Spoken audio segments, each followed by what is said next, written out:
The Game of Life and How to Play It by Florence Scovel Shinn. Chapter 1. The Game.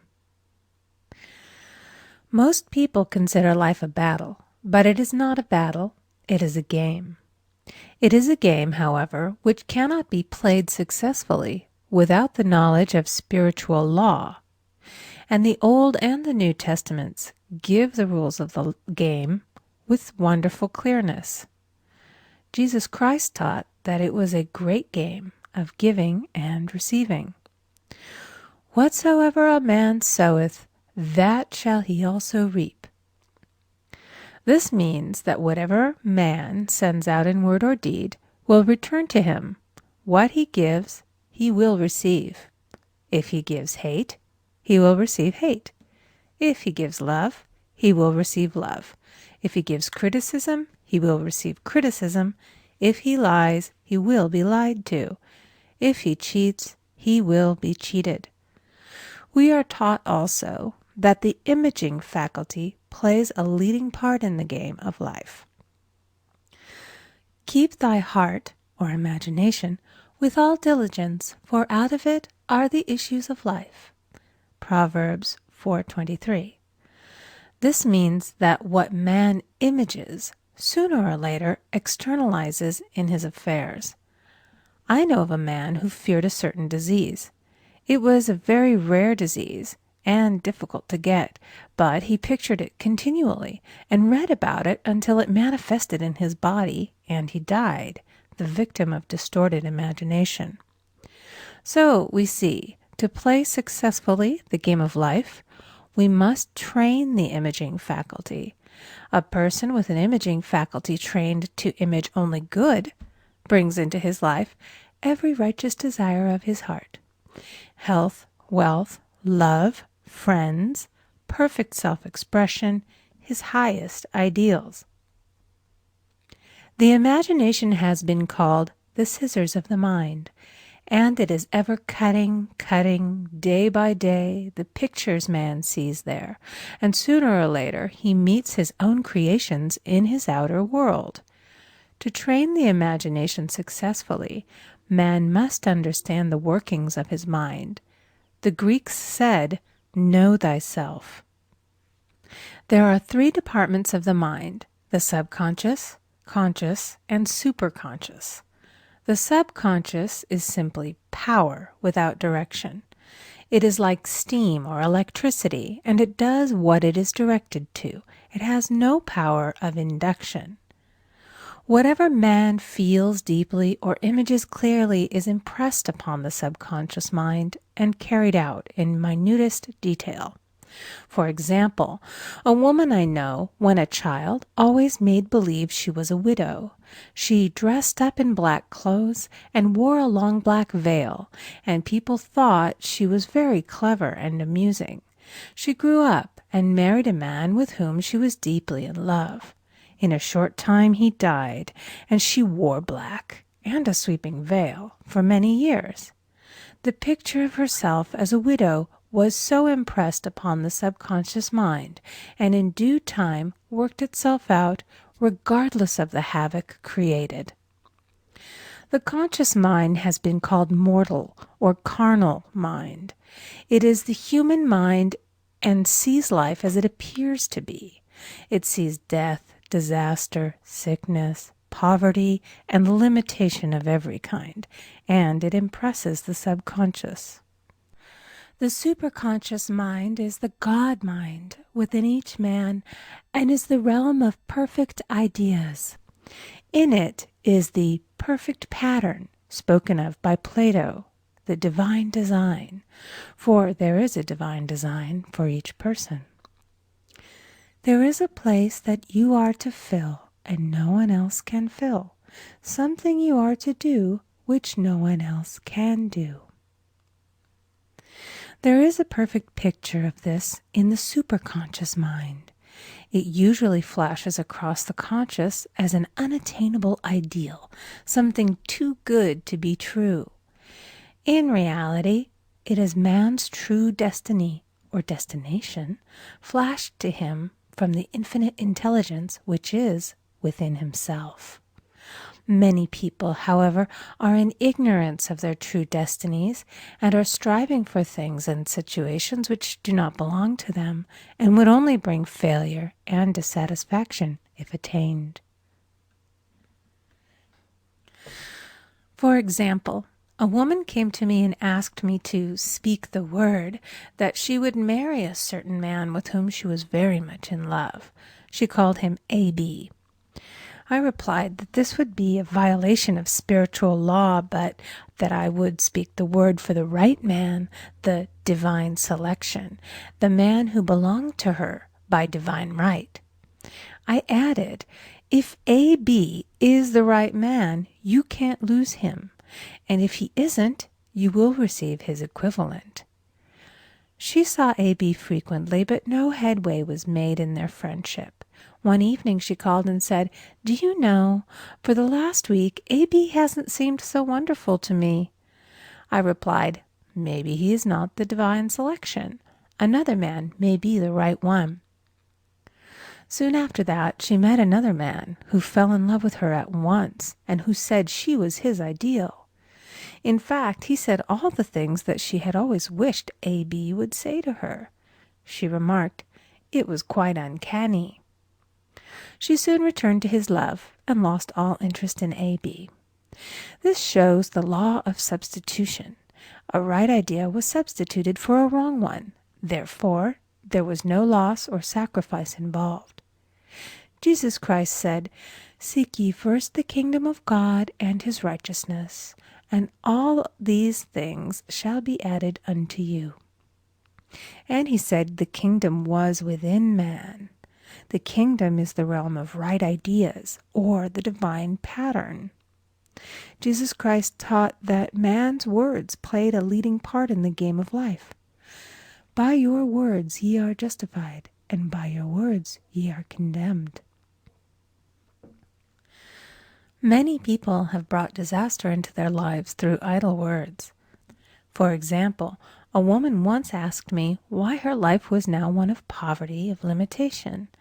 Formerly she had a home, was surrounded by beautiful things, and had plenty of money. We found she had often tired of the management of her home and had said repeatedly, "I'm sick and tired of things. I wish I lived in a trunk." And she added, "Today I am living in that trunk." She had spoken herself into a trunk. The subconscious mind has no sense of humor, and people often joke themselves into unhappy experiences. For example, a woman who had a great deal of money joked continually about getting ready for the poorhouse. In a few years she was almost destitute, having impressed the subconscious mind with a picture of lack and limitation. Fortunately, the law works both ways, and a situation of lack may be changed to one of plenty. For example, a woman came to me one hot summer's day for a treatment for prosperity. She was worn out, dejected, and discouraged. She said she possessed just $8 in the world. I said, "Good, we'll bless the $8 and multiply them as Jesus Christ multiplied the loaves and the fishes." For he taught that every man had the power to bless and to multiply, to heal and to prosper. She said, "What shall I do next?" I replied, "Follow intuition. Have you a hunch to do anything or to go anywhere?" Intuition means intuition, or to be taught from within. It is man's unerring guide, and I will deal more fully with its laws in a following chapter. The woman replied, "I don't know. I seem to have a hunch to go home. I've just enough money for car fare." Her home was in a distant city and was one of lack and limitation, and the reasoning mind, or intellect, would have said, "Stay in New York and get work and make some money." I replied, "Then go home. Never violate a hunch." I spoke the following words for her. "Infinite Spirit, open the way for great abundance for She is an irresistible magnet for all that belongs to her by divine right." I told her to repeat it continually also. She left for home immediately, and calling on a woman one day, she linked up with an old friend of her family. Through this friend, she received thousands of dollars in a most miraculous way. She has said to me often, "Tell people about the woman who came to you with $8 and a hunch." There is always plenty on man's pathway, but it can only be brought into manifestation through desire, faith, or the spoken word. Jesus Christ brought out clearly that man must make the first move. Ask, and it shall be given to you. Seek, and ye shall find. Knock, and it shall be opened unto you. Matthew 7:7. In the Scriptures we read, "Concerning the works of my hands, command ye me." Infinite intelligence, God, is ever ready to carry out man's smallest or greatest demands. Every desire, uttered or unexpressed, is a demand. We are often startled by having a wish suddenly fulfilled. For example, one Easter, having seen many beautiful rose trees in the florist's windows, I wished I would receive one, and for an instant saw it mentally being carried in the door. Easter came, and with it a beautiful rose tree. I thanked my friend the following day and told her it was just what I had wanted. She replied, "I didn't send you a rose tree. I sent you lilies." The man had mixed the order and sent me a rose tree simply because I had started the law in action and I had to have a rose tree. Nothing stands between man and his highest ideals and every desire of his heart but doubt and fear. When man can wish without worrying, every desire will be instantly fulfilled. I will explain more fully in a following chapter the scientific reason for this and how fear must be erased from the consciousness. It is man's only enemy. Fear of lack, fear of failure, fear of sickness, fear of loss, and a feeling of insecurity on some plane. Jesus Christ said, "Why are ye fearful, O ye of little faith?" Matthew 8:26. So we can see we must substitute faith for fear is only inverted faith. It is faith in evil instead of good. The object of the game of life is to see clearly one's good and to obliterate all mental pictures of evil. This must be done by impressing the subconscious mind with a realization of good. A very brilliant man who has attained great success told me he had suddenly erased all fear from his consciousness by reading a sign which hung in a room. He saw printed in large letters this statement: "Why worry? It will probably never happen." These words were stamped indelibly upon his subconscious mind, and he now has a firm conviction that only good can come into his life, and therefore only good can manifest. In the following chapter, I will deal with the different methods of impressing the subconscious mind. It is man's faithful servant, but one must be careful to give it the right orders. Man has ever a silent listener at his side, his subconscious mind. Every thought, every word is impressed upon it and carried out in amazing detail. It is like a singer making a record on the sensitive disc of the phonographic plate. Every note and tone of the singer's voice is registered. If he coughs or hesitates, it is registered also. So let us break all the old bad records in the subconscious mind, the records of our lives which we do not wish to keep, and make new and beautiful ones. Speak these words aloud with power and conviction. I now smash and demolish by my spoken word every untrue record in my subconscious mind. They shall return to the dust heap of their native nothingness, for they came from my own vain imaginings.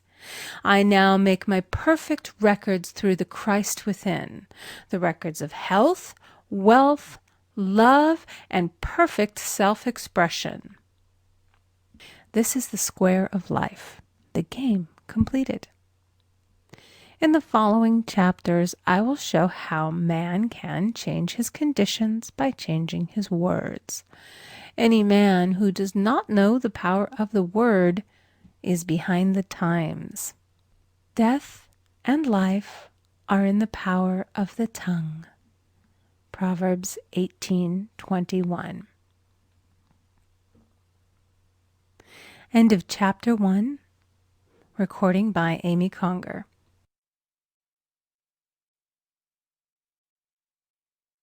Chapter 2 of The Game of Life and How to Play It.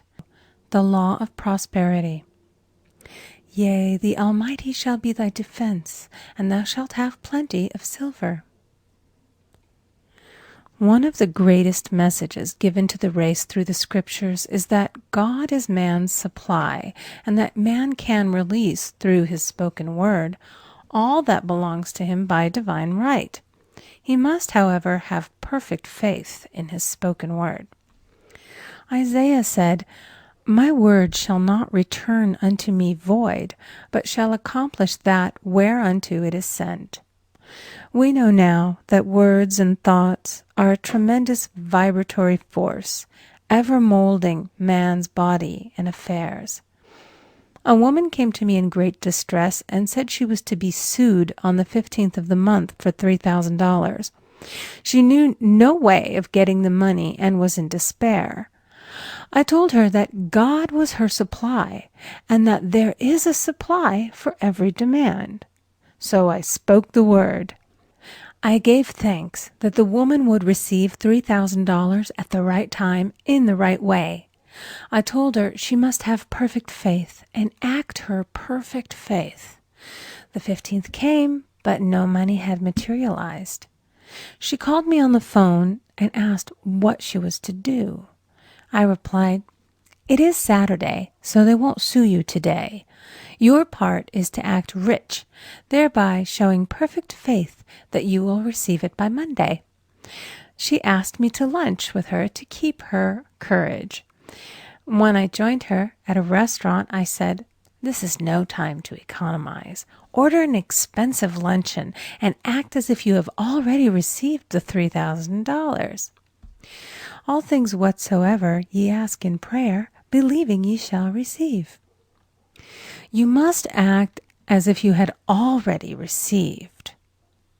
The next morning she called me on the phone and asked me to stay with her during the day. I said, No, you are divinely protected and God is never too late. In the evening she phoned again, greatly excited, and said, My dear, a miracle has happened. I was sitting in my room this morning when the doorbell rang. I said to the maid, Don't let anyone in. The maid, however, looked out the window and said, It's your cousin with the long white beard. So I said, Call him back. I would like to see him. And he was just turning the corner when he heard the maid's voice, and he came back. He talked for about an hour, and just as he was leaving, he said, Oh, by the way, how are finances? I told him I needed the money, and he said, Why, my dear, I will give you $3,000 the first of the month. I didn't like to tell him that I was going to be sued. What shall I do? I won't receive it till the first of the month, and I must have it tomorrow. I said, I'll keep on treating. I said, Spirit is never too late. I give thanks that she has received the money on the invisible plane and that it manifests on time. The next morning, her cousin called her up and said, Come to my office this morning, and I will give you the money.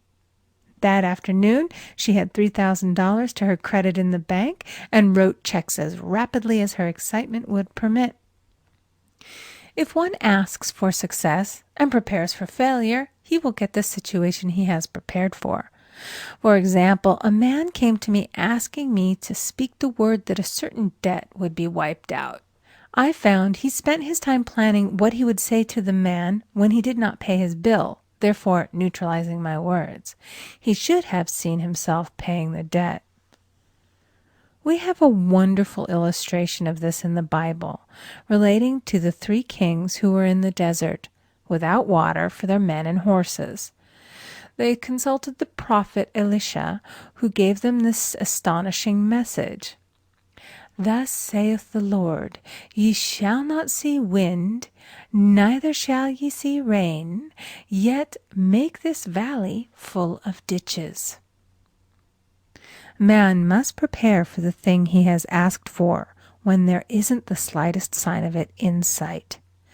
For example, a woman found it necessary to look for an apartment during the year when there was a great shortage of apartments in New York.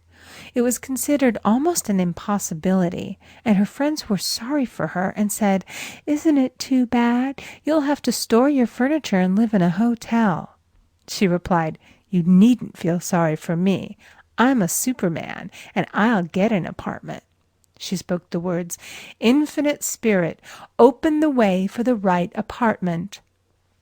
She knew there was a supply for every demand, and that she was unconditioned, working on the spiritual plane, and that one with God is a majority. She had contemplated buying new blankets when the tempter, the adverse thought or reasoning mind, suggested, "Don't buy the blankets. Perhaps, after all, you won't get an apartment and you will have no use for them." Promptly she replied to herself, "I'll dig my ditches by buying the blankets." So she prepared for the apartment, acted as though she already had it. She found one in a miraculous way, and it was given to her although there were over 200 other applicants. The blankets showed active faith. It is needless to say that the ditches dug by the 3 kings in the desert were filled to overflowing. Read 2 Kings. Getting into the spiritual swing of things is no easy matter for the average person. The adverse thoughts of doubt and fear surge from the subconscious. They are the army of the aliens, which must be put to flight. This explains why it is so often darkest before the dawn. A big demonstration is usually preceded by tormenting thoughts. Having made a statement of high spiritual truth, one challenges the old beliefs in the subconscious, and error is exposed to be put out. This is the time when one must make his affirmations of truth repeatedly and rejoice and give thanks that he has already received. "Before ye call, I shall answer." This means that every good and perfect gift is already man's, awaiting his recognition. Man can only receive what he sees himself receiving. The children of Israel were told that they could have all the land they could see. This is true of every man. He has only the land within his own mental vision. Every great work, every big accomplishment has been brought into manifestation through holding to the vision, and often just before the big achievement comes apparent failure and discouragement. The children of Israel, when they reached the promised land, were afraid to go in, for they said it was filled with giants who made them feel like grasshoppers. And there we saw the giants, and we were in our own sight as grasshoppers. This is almost every man's experience. However, the one who knows spiritual law is undisturbed by appearance and rejoices while he is yet in captivity. That is, he holds to his vision and gives thanks that the end is accomplished. He has received. Jesus Christ gave a wonderful example of this. He said to his disciples, "Say not ye, there are yet 4 months, and then cometh the harvest? Behold, I say unto you, lift up your eyes, and look on the fields, for they are ripe already to harvest." His clear vision pierced the world of matter, and he saw clearly the fourth-dimensional world, things as they really are, perfect and complete in divine mind. So man must ever hold the vision of his journey's end and demand the manifestation of that which he has already received. It may be his perfect health, love, supply, self-expression, home, or friends. They are all finished and perfect ideas registered in divine mind, man's own superconscious mind, and must come through him, not to him. For example, a man came to me asking for treatments for success.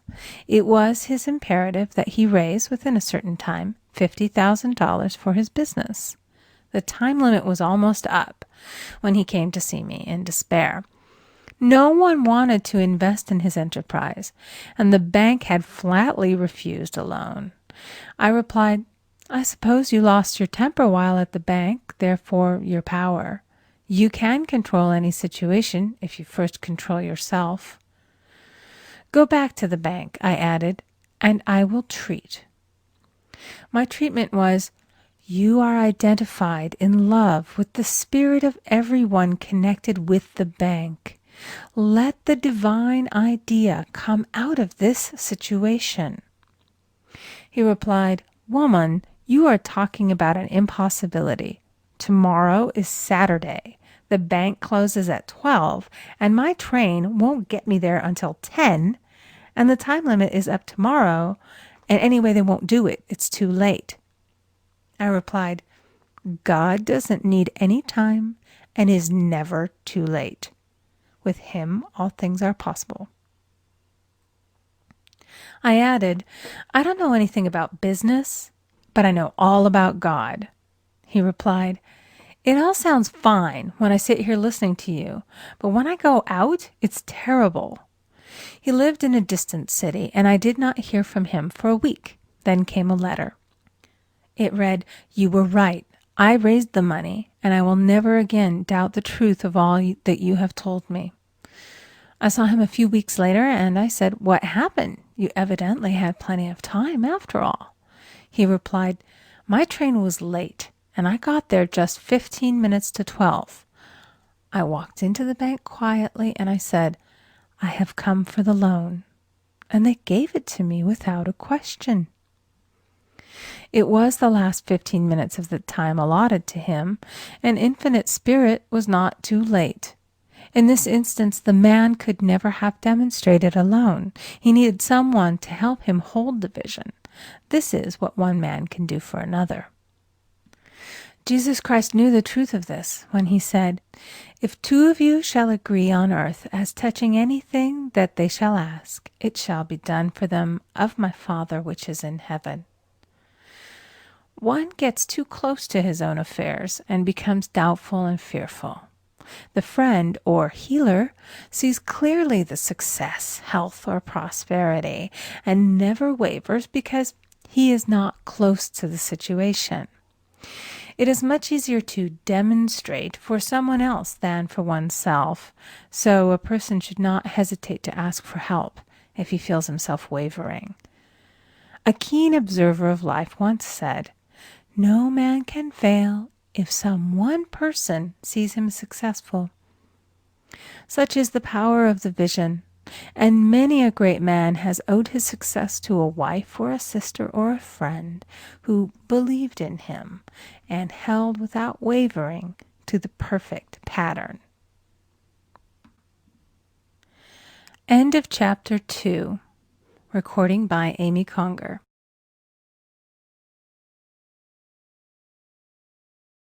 Chapter 3 of the Game of Life and How to Play It. The Power of the Word. By thy words thou shalt be justified, and by thy words thou shalt be condemned. A person knowing the power of the word becomes very careful of his conversation. He has only to watch the reaction of his words to know that they do not return void. Through his spoken word, man is continually making laws for himself. I knew a man who said, I always miss a car. It invariably pulls out just as I arrive. His daughter said, I always catch a car. It's sure to come just as I get there. This occurred for years. Each had made a separate law for himself, one of failure, one of success. This is the psychology of superstitions. The horseshoe or rabbit's foot contains no power, but man's spoken word and belief that it will bring him good luck creates expectancy in the subconscious mind and attracts a lucky situation. I find, however, this will not work when a man has advanced spiritually and knows a higher law. One cannot turn back, and one must put away graven images. For example, 2 men in my class had had great success in business for several months, when suddenly everything went to smash. We tried to analyze the situation, and I found, instead of making their affirmations and looking to God for success and prosperity, they had each bought a lucky monkey. And I said, "Oh, I see. You have been trusting in the lucky monkeys instead of God. Put away the lucky monkeys and call on the law of forgiveness, for man has power to forgive or neutralize his mistakes." They decided to throw the lucky monkeys down a coal hole, and all went well again. This does not mean, however, that one should throw away every lucky ornament or horseshoe about the house, but he must recognize that the power back of it is the one and only power, God, and that the object simply gives him a feeling of expectancy. I was with a friend one day who was in deep despair. In crossing the street, she picked up a horseshoe. Immediately, she was filled with joy and hope. She said God had sent her the horseshoe in order to keep up her courage. It was indeed, at that moment, about the only thing that could have registered in her consciousness. Her hope became faith, and she ultimately made a wonderful demonstration.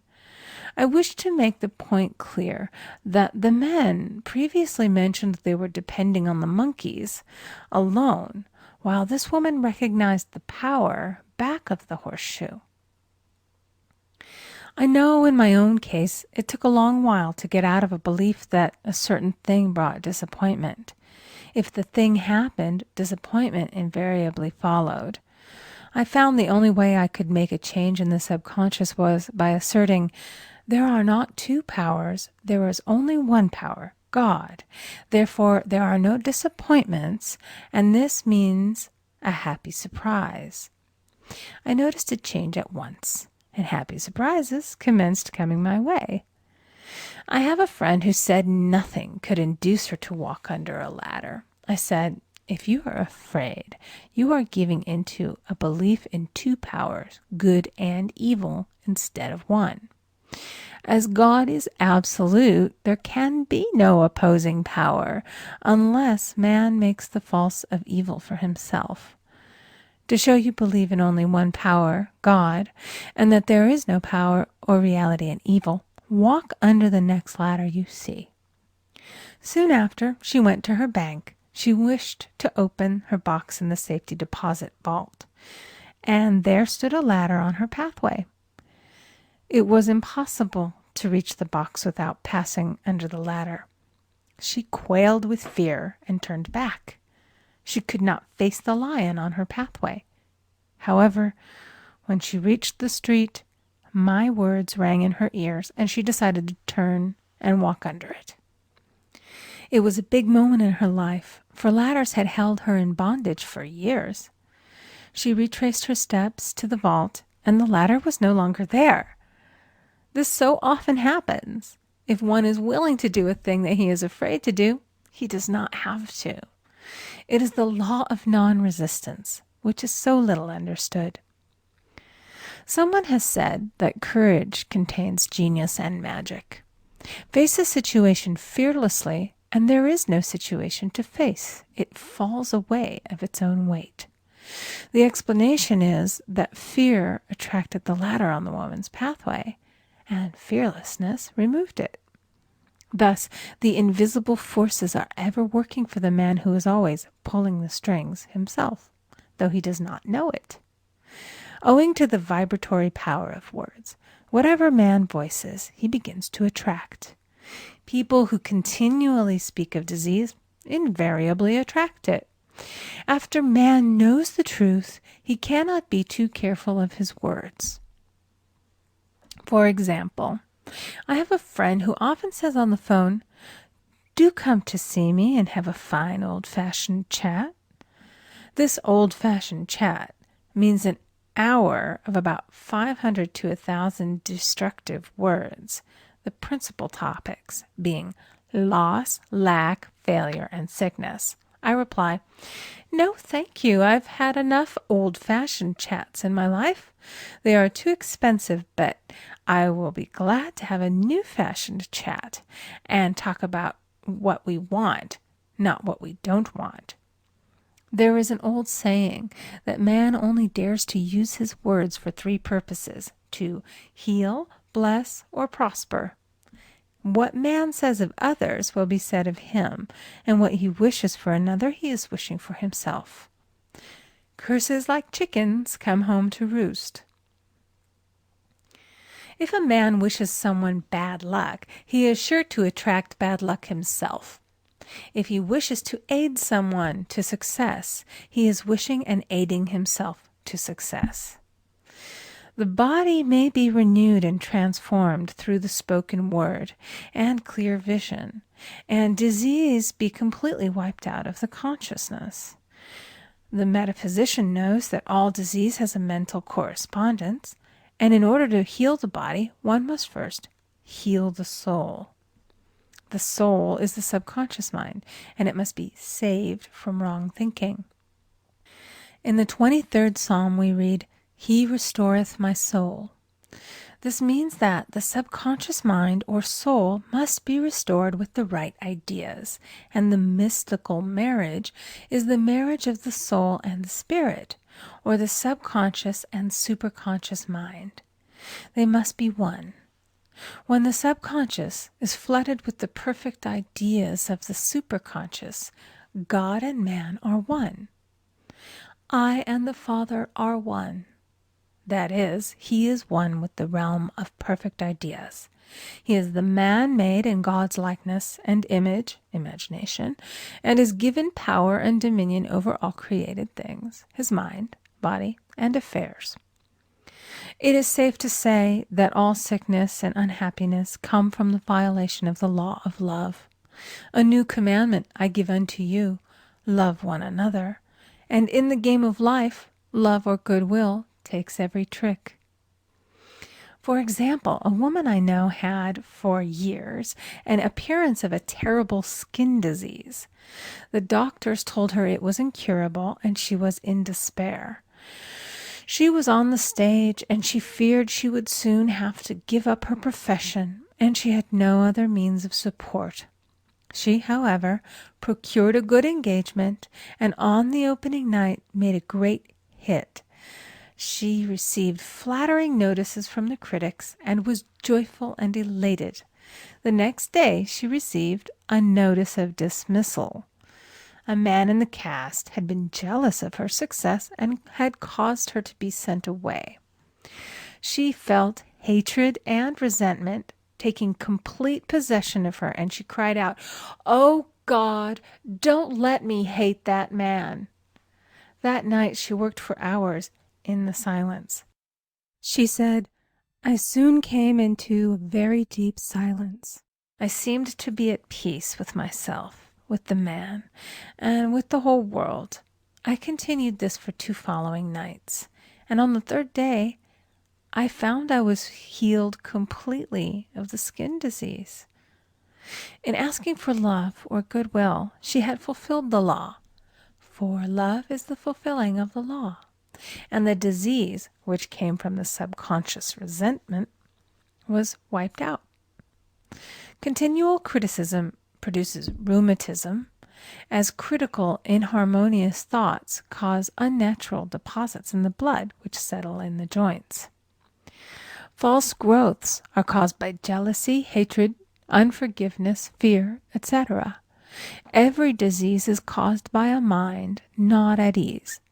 I said once in my class, "There is no use asking anyone, 'What's the matter with you?' We might as well just say, 'Who's the matter with you?'" Unforgiveness is the most prolific cause of disease. It will harden arteries or liver and affect the eyesight. In its train are endless ills. I called on a woman one day who said she was ill from having eaten a poisoned oyster. I replied, "Oh no, the oyster was harmless. You poisoned the oyster. What's the matter with you?"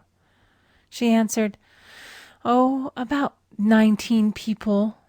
She had quarreled with 19 people and had become so inharmonious that she attracted the wrong oyster. Any inharmony on the external indicates there is mental inharmony. As the within, so the without. Man's only enemies are within himself, and a man's foes shall be they of his own household. Personality is one of the last enemies to be overcome, as this planet is taking its initiation in love. It was Christ's message, peace on earth, goodwill toward man. The enlightened man, therefore, endeavors to perfect himself upon his neighbor. His work is within himself, to send out goodwill and blessings to every man, and the marvelous thing is that if one blesses a man, he has no power to harm him. For example, a man came to me asking him to treat for success in business. He was selling machinery, and a rival appeared on the scene with what he proclaimed was a better machine, and my friend feared defeat. I said, "First of all, we must wipe out all fear, and know that God protects your interests, and that the divine idea must come out of the situation. That is, the right machine will be sold by the right man to the right man." And I added, "Don't hold one critical thought toward that man. Bless him all day and be willing not to sell your machine if it isn't the divine idea." So he went to the meeting, fearless and non-resistant, and blessing the other man. He said the outcome was very remarkable. The other man's machine refused to work, and he sold his without the slightest difficulty. "But I say unto you, love your enemies, bless them that curse you, do good to them that hate you, and pray for them which spitefully use you and persecute you." Goodwill produces a great aura of protection about the one who sends it, and no weapon that is formed against him shall prosper. In other words, love and goodwill destroy the enemies within oneself. Therefore, one has no enemies on the external. There is peace on earth for him who sends goodwill to man. End of chapter 3. Recording by Amy Conger.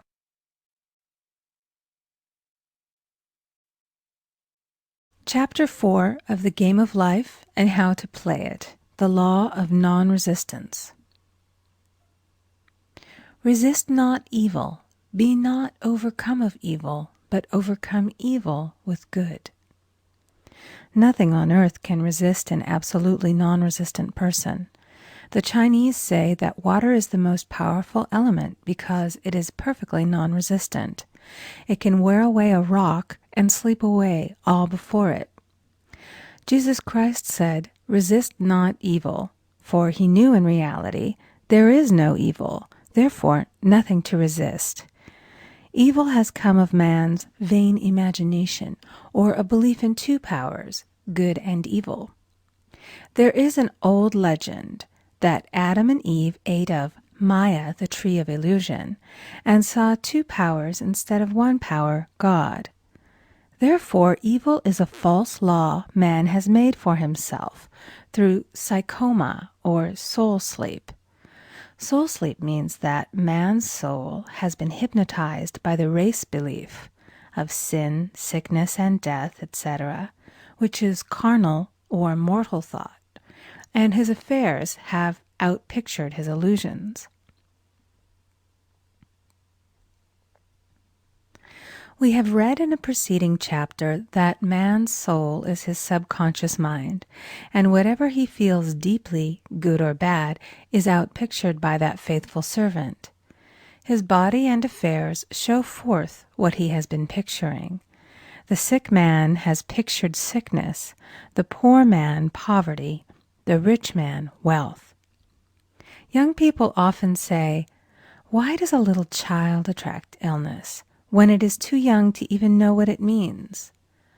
I answer that children are sensitive and receptive to the thoughts of others about them, and often outpicture the fears of their parents. I heard a metaphysician once say, "If you do not run your subconscious mind yourself, someone else will run it for you." Mothers often, unconsciously, attract illness and disaster to their children by continually holding them in thoughts of fear and watching for symptoms. For example, a friend asked a woman if her little girl had had the measles. She replied promptly, "Not yet." This implied that she was expecting the illness and therefore preparing the way for what she did not want for herself and child. However, the man who is centered and established in his right thinking, the man who sends out only goodwill to his fellow man, and who is without fear, cannot be touched or influenced by the negative thoughts of others. In fact, he could then receive only good thoughts, as he himself sends forth only good thoughts. Resistance is hell, for it places man in a state of torment. A metaphysician once gave me a wonderful recipe for taking every trick in the game of life. It is the acme of non-resistance. He gave it in this way. At one time in my life, I baptized children, and of course they had many names. Now I no longer baptize children, but I baptize events. But I give every event the same name. If I have a failure, I baptize it success. In the name of the Father, and of the Son, and of the Holy Ghost. In this we see the great law of transmutation, founded on non-resistance. Through his spoken word, every failure was transmuted into success. For example, a woman who required money, who knew the spiritual law of opulence, was thrown continually in a business way with a man who made her feel very poor. He talked lack and limitation, and she commenced to catch his poverty thoughts. So she disliked him and blamed him for her failure. She knew in order to demonstrate her supply, she must first feel that she had received. A feeling of opulence must precede its manifestation. It dawned upon her one day that she was resisting the situation and seeing two powers instead of one. So she blessed the man and baptized the situation. "Success," she affirmed. "As there is only one power, God, this man is here for my good and my prosperity." Just what he did not seem to be there for. Soon after that, she met, through this man, a woman who gave her, for a service rendered, several $1,000s, and the man moved to a distant city and faded harmoniously from her life. Make the statement, "Every man is a golden link in the chain of my good," for all men are God in manifestation, awaiting the opportunity given by man himself to serve the divine plan of his life. Bless your enemy, and you rob him of his ammunition. His arrows will be transmuted into blessings. This law is true of nations as well as individuals.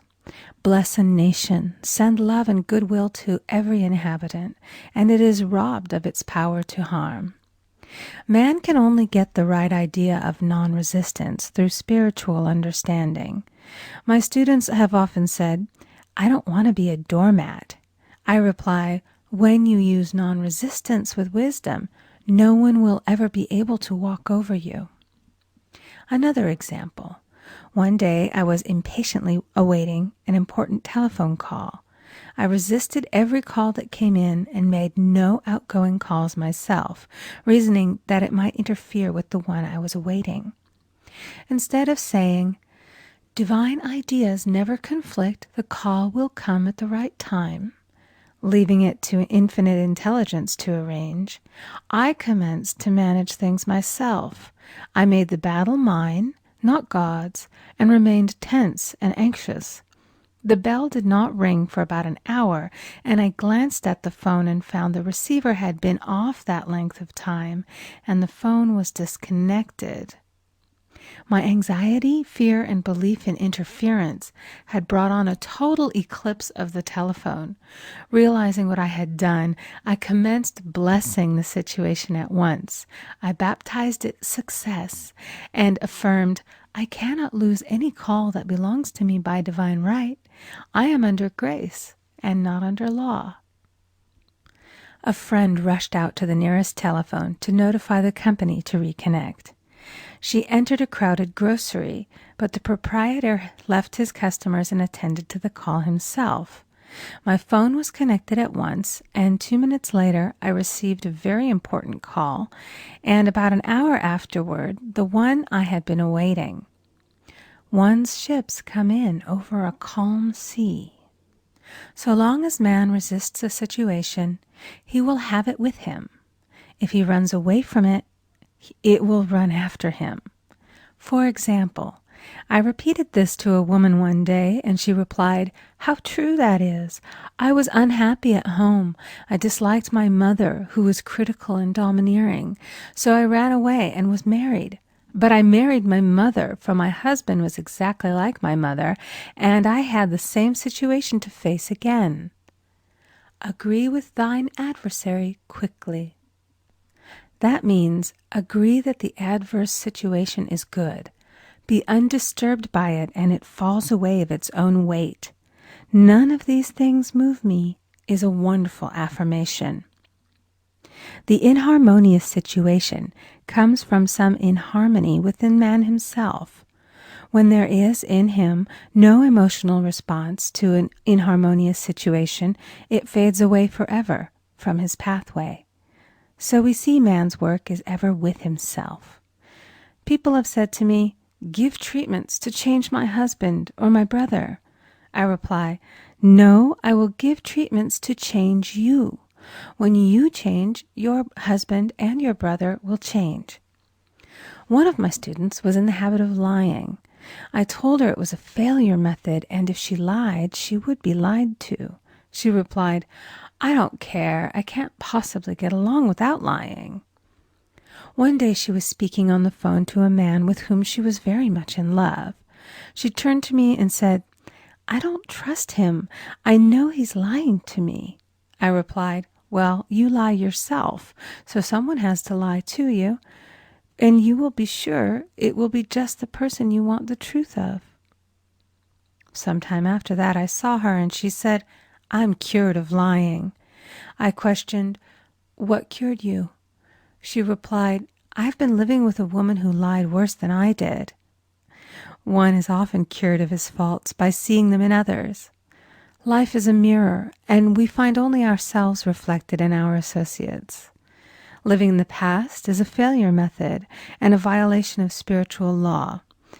Jesus Christ said, "Behold, now is the accepted time. Now is the day of salvation."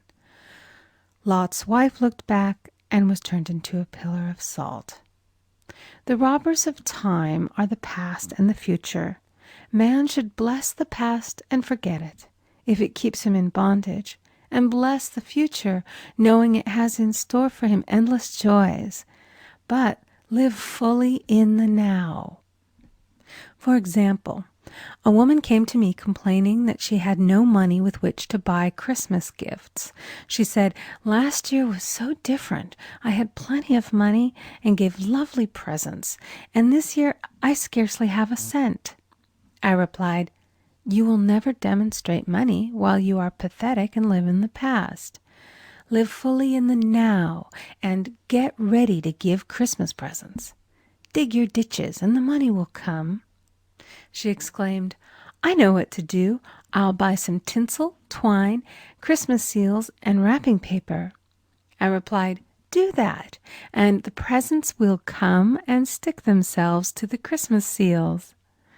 This too was showing financial fearlessness and faith in God, as the reasoning mind said, "Keep every cent you have, as you are not sure you will get any more." She bought her seals, paper, and twine, and a few days before Christmas received a gift of several $100s. Buying the seals and twine had impressed the subconscious with expectancy and opened the way for the manifestation of the money. She purchased all the presents in plenty of time. Man must live suspended in the moment. Look well, therefore, to this day. Such is the salutation of the dawn. He must be spiritually alert, ever waiting his leads, taking advantage of every opportunity. One day I said continually, silently, "Infinite Spirit, don't let me miss a trick." And something very important was told to me that evening. It is most necessary to begin the day with the right words. Make an affirmation immediately upon waking. For example, "Thy will be done this day. Today is a day of completion. I give thanks for this perfect day. Miracle shall follow miracle, and wonders shall never cease." Make this a habit, and one will see wonders and miracles come into his life. One morning I picked up a book and read, "Look with wonder at that which is before you." It seemed to be my message for the day, so I repeated it again and again. Look with wonder at that which is before you. At about noon, a large sum of money was given to me, which I had been desiring for a certain purpose. In the following chapter, I will give affirmations that I have found most effective. However, one should never use an affirmation unless it is absolutely satisfying and convincing to his own consciousness. And often an affirmative is changed to suit different people. For example, the following has brought success to many. I have a wonderful work in a wonderful way. I give wonderful service for wonderful pay. I gave the first 2 lines to one of my students, and she added the last 2. It made a most powerful statement, as there should always be perfect payment for perfect service, and a rhyme sinks easily into the subconscious. She went about singing it aloud, and soon did receive wonderful work in a wonderful way, and gave wonderful service for wonderful pay. Another student, a businessman, took it and changed the word to business. He repeated, "I have a wonderful business in a wonderful way, and I give wonderful service for wonderful pay." That afternoon he made a $41,000 deal, though there had been no activity in his affairs for months. Every affirmation must be carefully worded and completely cover the ground. For example, I knew a woman who was in great need and made a demand for work. She received a great deal of work, but was never paid anything. She now knows to add wonderful service for wonderful pay. It is man's divine right to have plenty, more than enough. His barns should be full, and his cup should flow over. This is God's idea for man, and when man breaks down the barriers of lack in his own consciousness, the golden age will be his, and every righteous desire of his heart fulfilled. End of chapter 4. Recording by Amy Conger.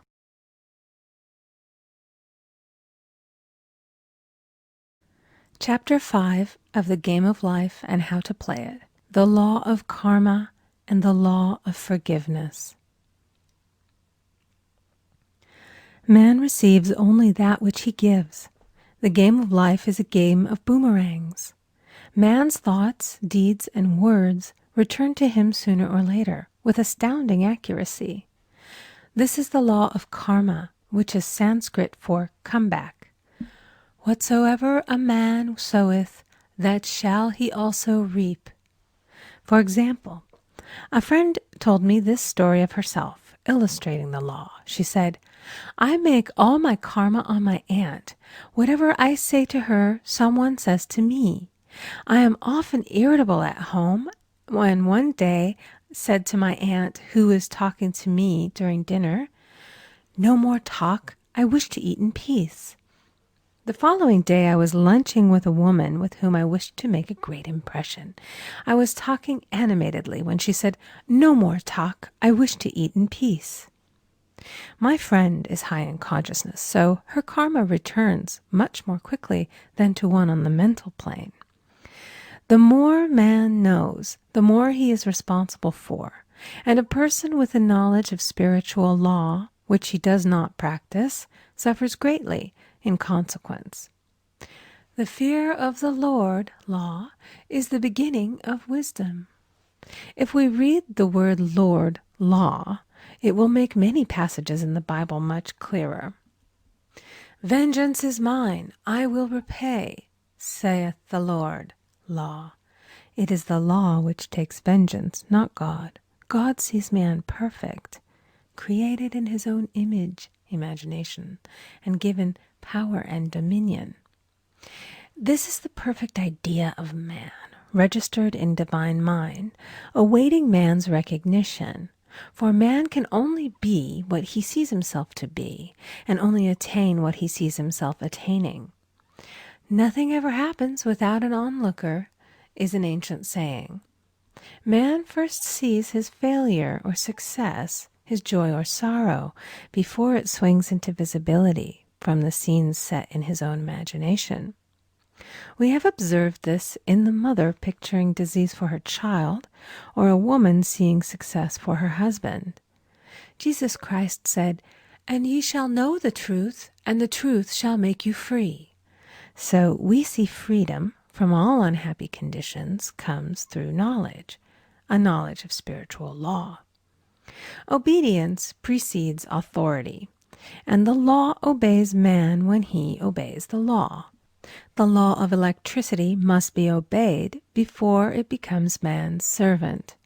When handled ignorantly, it becomes man's deadly foe. So with the laws of mind. For example, a woman with a strong personal will wished she owned a house which belonged to an acquaintance, and she often made mental pictures of herself living in the house. In the course of time, the man died, and she moved into the house. Several years afterwards, coming into the knowledge of spiritual law, she said to me, "Do you think I had anything to do with that man's death?" I replied, "Yes, your desire was so strong, everything made way for it. But you paid your karmic debt. Your husband, whom you loved devotedly, died soon after, and the house was a white elephant on your hands for many years." The original owner, however, could not have been affected by her thoughts had he been positive in the truth, nor her husband, but they were both under karmic law. The woman should have said, feeling the great desire for the house, "Infinite intelligence, give me the right house, equally as charming as this, the house which is mine by divine right." The divine selection would have given perfect satisfaction and brought good to all. The divine pattern is the only safe pattern to work by. Desire is a tremendous force and must be directed in the right channels, or chaos ensues. In demonstrating, the most important step is the first step, to ask aright. Man should always demand only that which is his by divine right. To go back to the illustration, had the woman taken this attitude, "If this house I desire is mine, I cannot lose it. If it is not, give me its equivalent," the man might have decided to move out harmoniously had it been the divine selection for her, or another house would have been substituted. Anything forced into manifestation through personal will is always ill-got and has ever bad success. Man is admonished, "My will be done, not thine." And the curious thing is, man always gets just what he desires when he does relinquish all personal will, thereby enabling infinite intelligence to work through him. "Stand ye still and see the salvation of the Lord," law. For example, a woman came to me in great distress.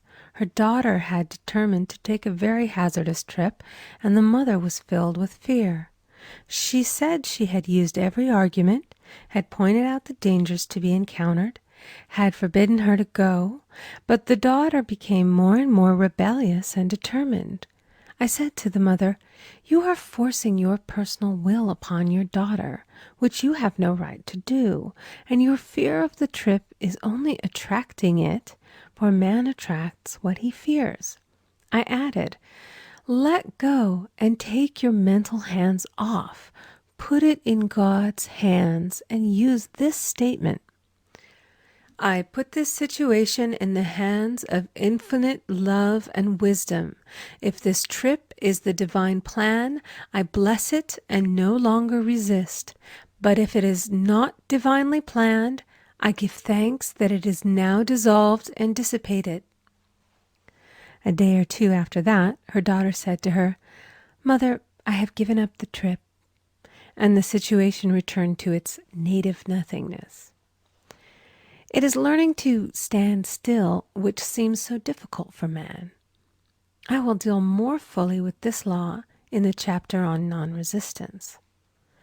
I will give another example of sowing and reaping, which came in the most curious way. A woman came to me saying she had received a counterfeit $20 bill given to her at the bank. She was much disturbed, for, she said, "The people at the bank will never acknowledge their mistake." I replied, "Let us analyze the situation and find out why you attracted it." She thought a few moments and exclaimed, "I know it. I sent a friend a lot of stage money just for a joke." So the law had sent her some stage money, for it doesn't know anything about jokes.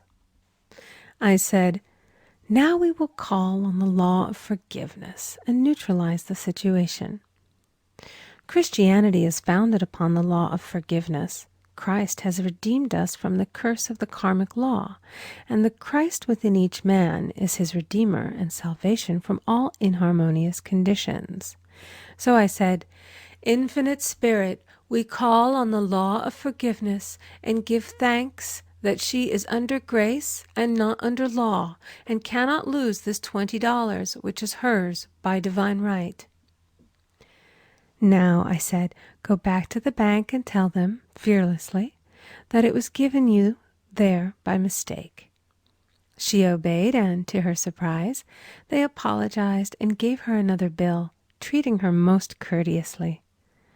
So knowledge of the law gives man power to rub out his mistakes. Man cannot force the external to be what he is not. If he desires riches, he must be rich first in consciousness. For example, a woman came to me asking treatment for prosperity. She did not take much interest in her household affairs, and her home was in great disorder. I said to her, "If you wish to be rich, you must be orderly. All men with great wealth are orderly, and order is heaven's first law." I added, "You will never become rich with a burnt match in the pincushion." She had a good sense of humor and commenced immediately putting her house in order. She rearranged furniture, straightened out her bureau drawers, cleaned rugs, and soon made a big financial demonstration, a gift from a relative. The woman herself became made over and keeps herself keyed up financially by being ever watchful of the external and expecting prosperity, knowing God is her supply. Many people are in ignorance of the fact that gifts and things are investments, and that hoarding and saving invariably lead to loss. There is that scattereth, and yet increaseth. There is that withholdeth more than is meet, but it tendeth to poverty. For example, I knew a man who wanted to buy a fur-lined overcoat. He and his wife went to various shops, but there was none he wanted. He said they were all too cheap-looking. At last he was shown one the salesman said was valued at $1,000, but which the manager would sell him for $500, as it was late in the season. His financial possessions amounted to about $700. The reasoning mind would have said, You can't afford to spend nearly all you have on a coat." But he was very intuitive and never reasoned. He turned to his wife and said, "If I get this coat, I'll make a ton of money." So his wife consented, weakly. About a month later, he received a $10,000 commission. The coat made him feel so rich, it linked him with success and prosperity. Without the coat, he would not have received the commission. It was an investment paying large dividends. If man ignores these leadings to spend or to give, the same amount of money will go in an uninteresting or unhappy way. For example, a woman told me on Thanksgiving Day she informed her family that they could not afford a Thanksgiving dinner. She had the money, but decided to save it. A few days later, someone entered her room and took from the bureau drawer the exact amount the dinner would have cost. The law always stands back of the man who spends fearlessly with wisdom. For example, one of my students was shopping with her little nephew. The child clamored for a toy, which she told him she could not afford to buy. She realized suddenly that she was seeking lack and not recognizing God as her supply. So she bought the toy and on her way home picked up in the street the exact amount of money she had paid for it. Man's supply is inexhaustible and unfailing when fully trusted, but faith or trust must precede the demonstration. "According to your faith be it unto you." Faith is the substance of things hoped for and the evidence of things not seen. For faith holds the vision steady, and the adverse pictures are dissolved and dissipated, and in due season we shall reap, if we faint not. Jesus Christ brought the good news, the gospel, that there was a higher law than the law of karma, and that law transcends the law of karma. It is the law of grace or forgiveness. It is the law which frees man from the law of cause and effect, the law of consequence. Under grace, not under law. We are told that on this plane, man reaps where he has not sown. The gifts of God are simply poured out upon him. All that the kingdom affords is his. This continued state of bliss awaits the man who has overcome the race or world thought. In the world thought there is tribulation, but as Jesus Christ said, "Be of good cheer, I have overcome the world." The world thought is that of sin, sickness, and death. He saw their absolute unreality and said sickness and sorrow shall pass away, and death itself, the last enemy, be overcome. We now know, from a scientific standpoint, that death could be overcome by stamping the subconscious mind with the conviction of eternal youth and eternal life. The subconscious, being simply power without direction, carries out orders without questioning. Working under the direction of the superconscious, the Christ or God within man, the resurrection of the body would be accomplished. Man would no longer throw off his body in death. It would be transformed into the body electric, sung by Walt Whitman, for Christianity is founded upon the forgiveness of sins and an empty tomb. End of chapter 5. Recording by Amy Conger.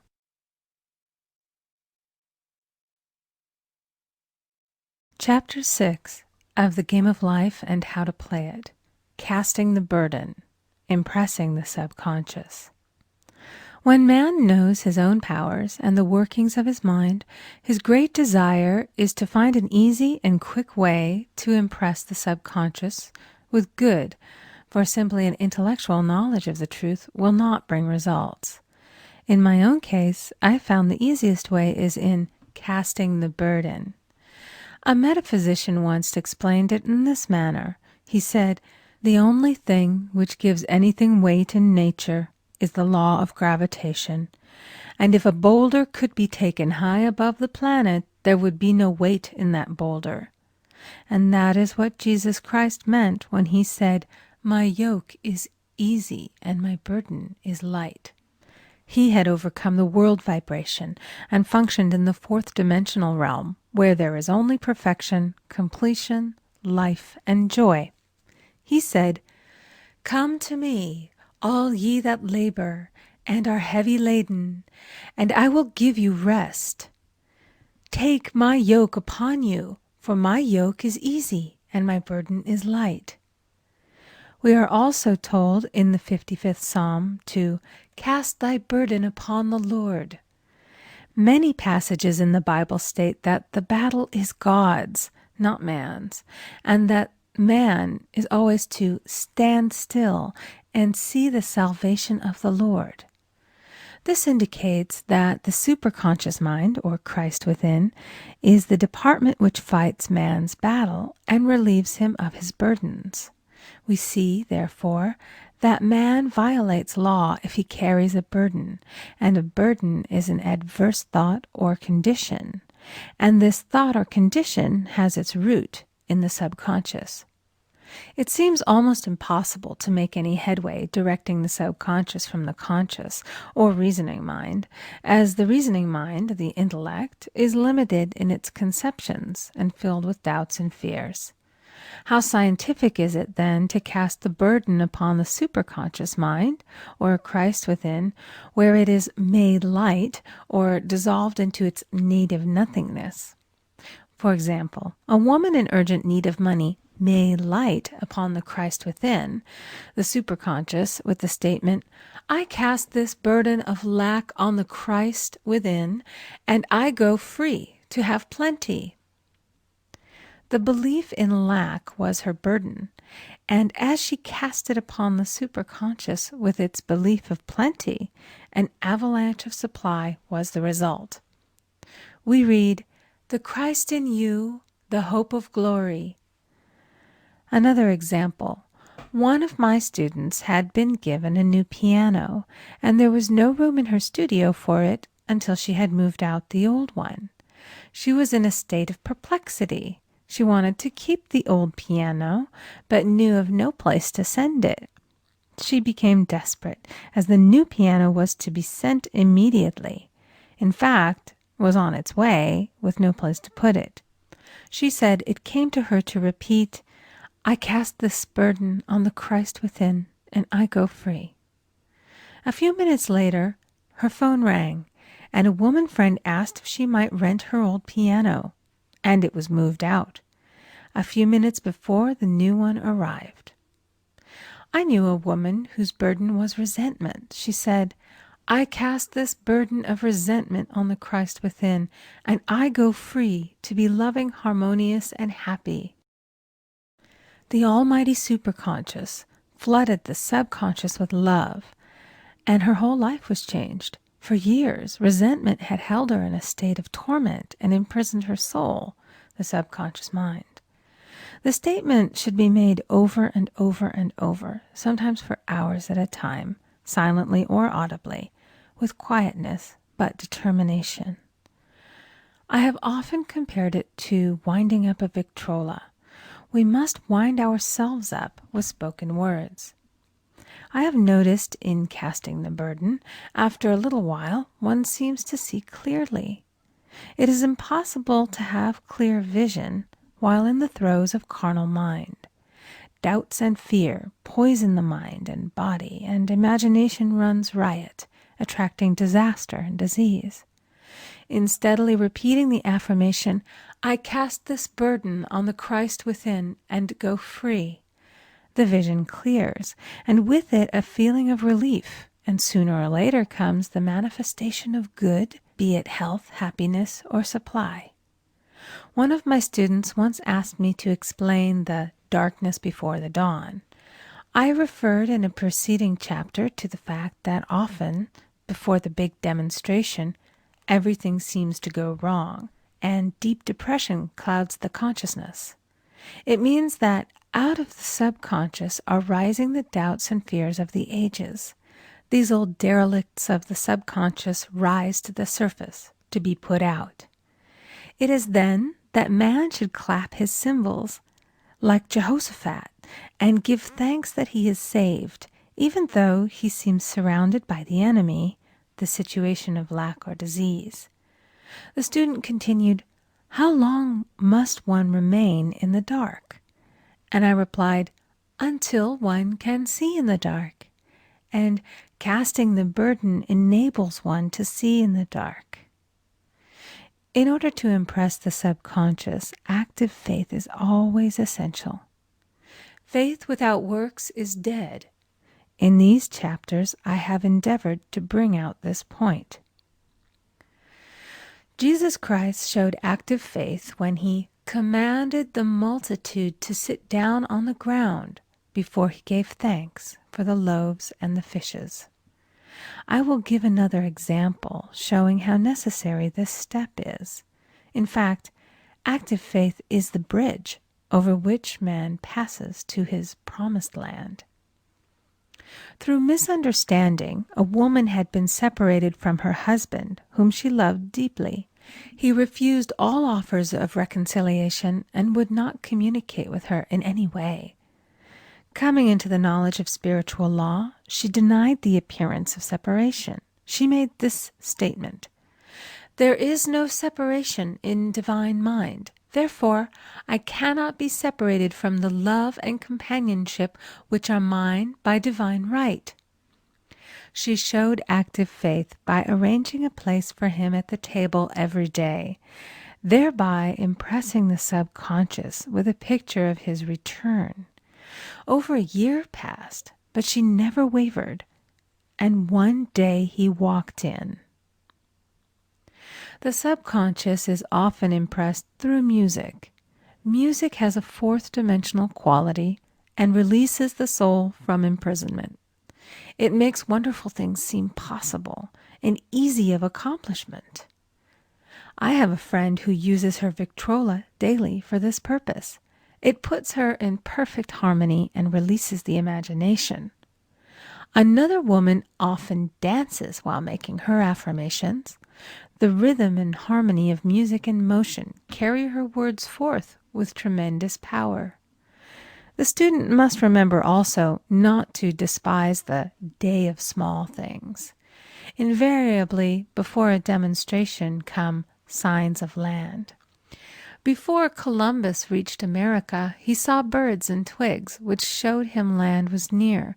So it is with a demonstration, but often the student mistakes it for the demonstration itself and is disappointed.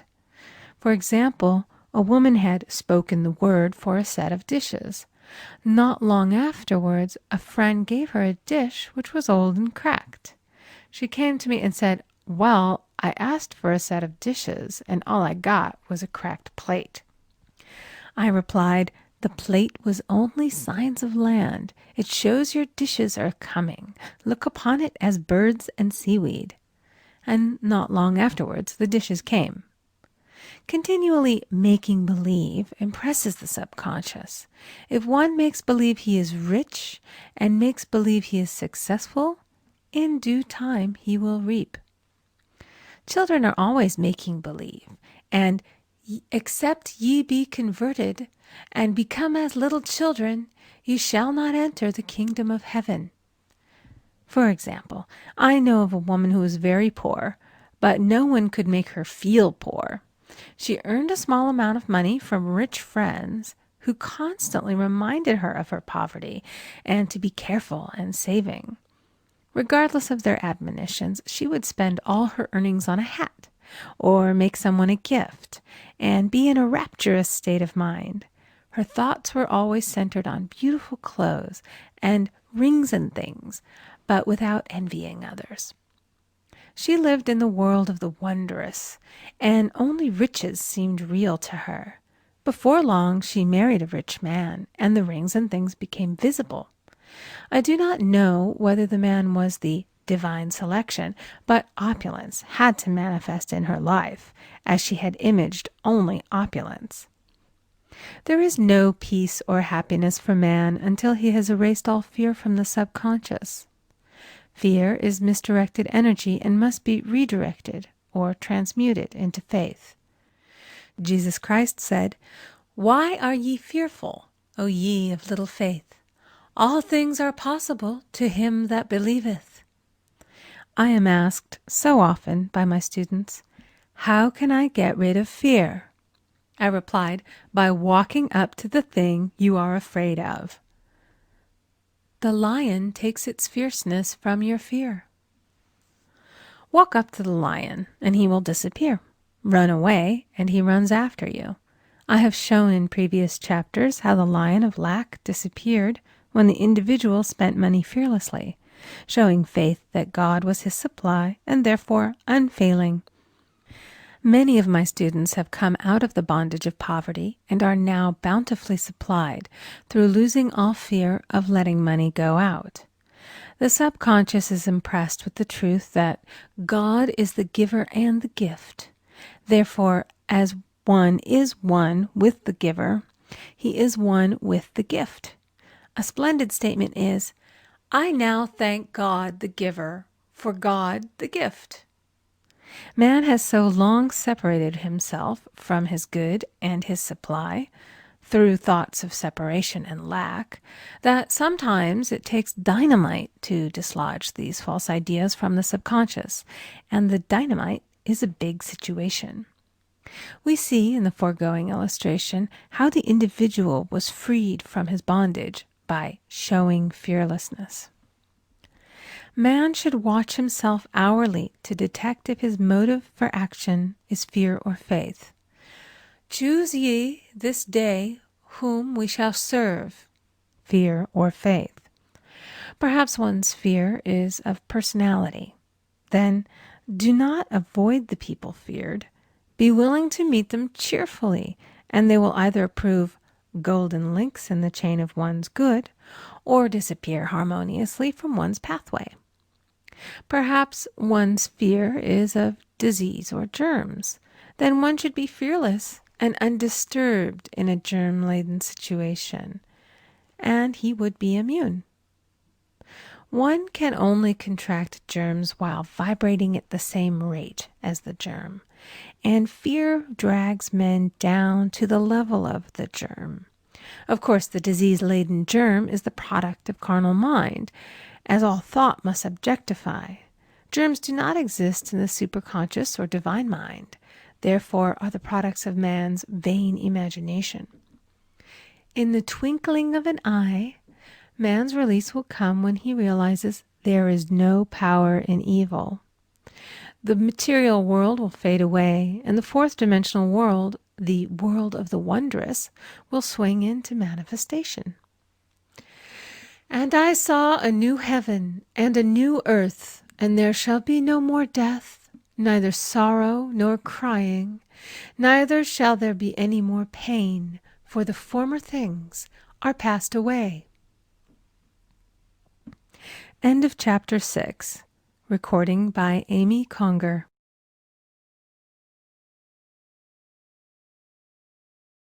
Chapter 7 of The Game of Life and How to Play It. Love. Every man on this planet is taking his initiation in love. "A new commandment I give unto you, that ye love one another." Ouspensky states in Tertium Organum that love is a cosmic phenomenon and opens to man the fourth dimensional world, the world of the wondrous. Real love is selfish and free from fear. It pours itself out upon the object of its affection without demanding any return. Its joy is in the joy of giving. Love is God in manifestation and the strongest magnetic force in the universe. Pure, unselfish love draws to itself its own. It does not need to seek or demand. Scarcely anyone has the faintest conception of real love. Man is selfish, tyrannical, or fearful in his affections, thereby losing the things he loves. Jealousy is the worst enemy of love, for the imagination runs riot, seeing the loved one attracted to another, and invariably these fears objectify if they are not neutralized. For example, a woman came to me in deep distress. The man she loved had left her for another woman and said he never intended to marry her. She was torn with jealousy and resentment and said she hoped he would suffer as he had made her suffer, and added, "How could he leave me when I loved him so much?" I replied, "You are not loving that man, you are hating him," and added, "You can never receive what you have never given. Give a perfect love, and you will receive a perfect love. Perfect yourself on this man. Give him a perfect, unselfish love, demanding nothing in return. Do not criticize or condemn, and bless him wherever he is." She replied, "No, I won't bless him unless I know where he is." "Well," I said, "that is not real love. When you send out real love will return to you, either from this man or his equivalent, for if this man is not the divine selection, you will not want him. As you are one with God, you are one with the love which belongs to you by divine right." Several months passed, and matters remained about the same, but she was working conscientiously within herself. I said, "When you are no longer disturbed by his cruelty, he will cease to be cruel, as you are attracting it through your own emotions." Then I told her of a brotherhood in India who never said good morning to each other. They used these words, "I salute the divinity in you." They saluted the divinity in every man and in the wild animals in the jungle, and they were never harmed, for they saw only God in every living thing. I said, "Salute the divinity in this man and say, 'I see your divine self only. I see you as God sees you, perfect, made in his image and likeness.'" She found she was becoming more poised and gradually losing her resentment. He was a captain, and she always called him the Cap. One day she said suddenly, "God bless the Cap, wherever he is." I replied, "Now that is real love, and when you have become a complete circle and are no longer disturbed by the situation, you will have his love or attract its equivalent." I was moving at this time and did not have a telephone, so was out of touch with her for a few weeks, when one morning I received a letter saying, "We are married." At the earliest opportunity, I paid her a call. My first words were, "What happened?" "Oh," she exclaimed, "a miracle! One day I woke up and all suffering had ceased. I saw him that evening and he asked me to marry him. We were married in about a week, and I have never seen a more devoted man." There is an old saying, "No man is your enemy, no man is your friend. Every man is your teacher." So one should become impersonal and learn what each man has to teach him, and soon he would learn his lessons and be free. The woman's lover was teaching her selfish love, which every man sooner or later must learn. Suffering is not necessary for man's development. It is the result of violation of spiritual law, but few people seem able to rouse themselves from their soul sleep without it. When people are happy, they usually become selfish, and automatically the law of karma is set in action. Man often suffers loss through lack of appreciation. I knew a woman who had a very nice husband, but she said often, "I don't care anything about being married, but that is nothing against my husband. I'm simply not interested in married life." She had other interests, and scarcely remembered she had a husband. She only thought of him when she saw him.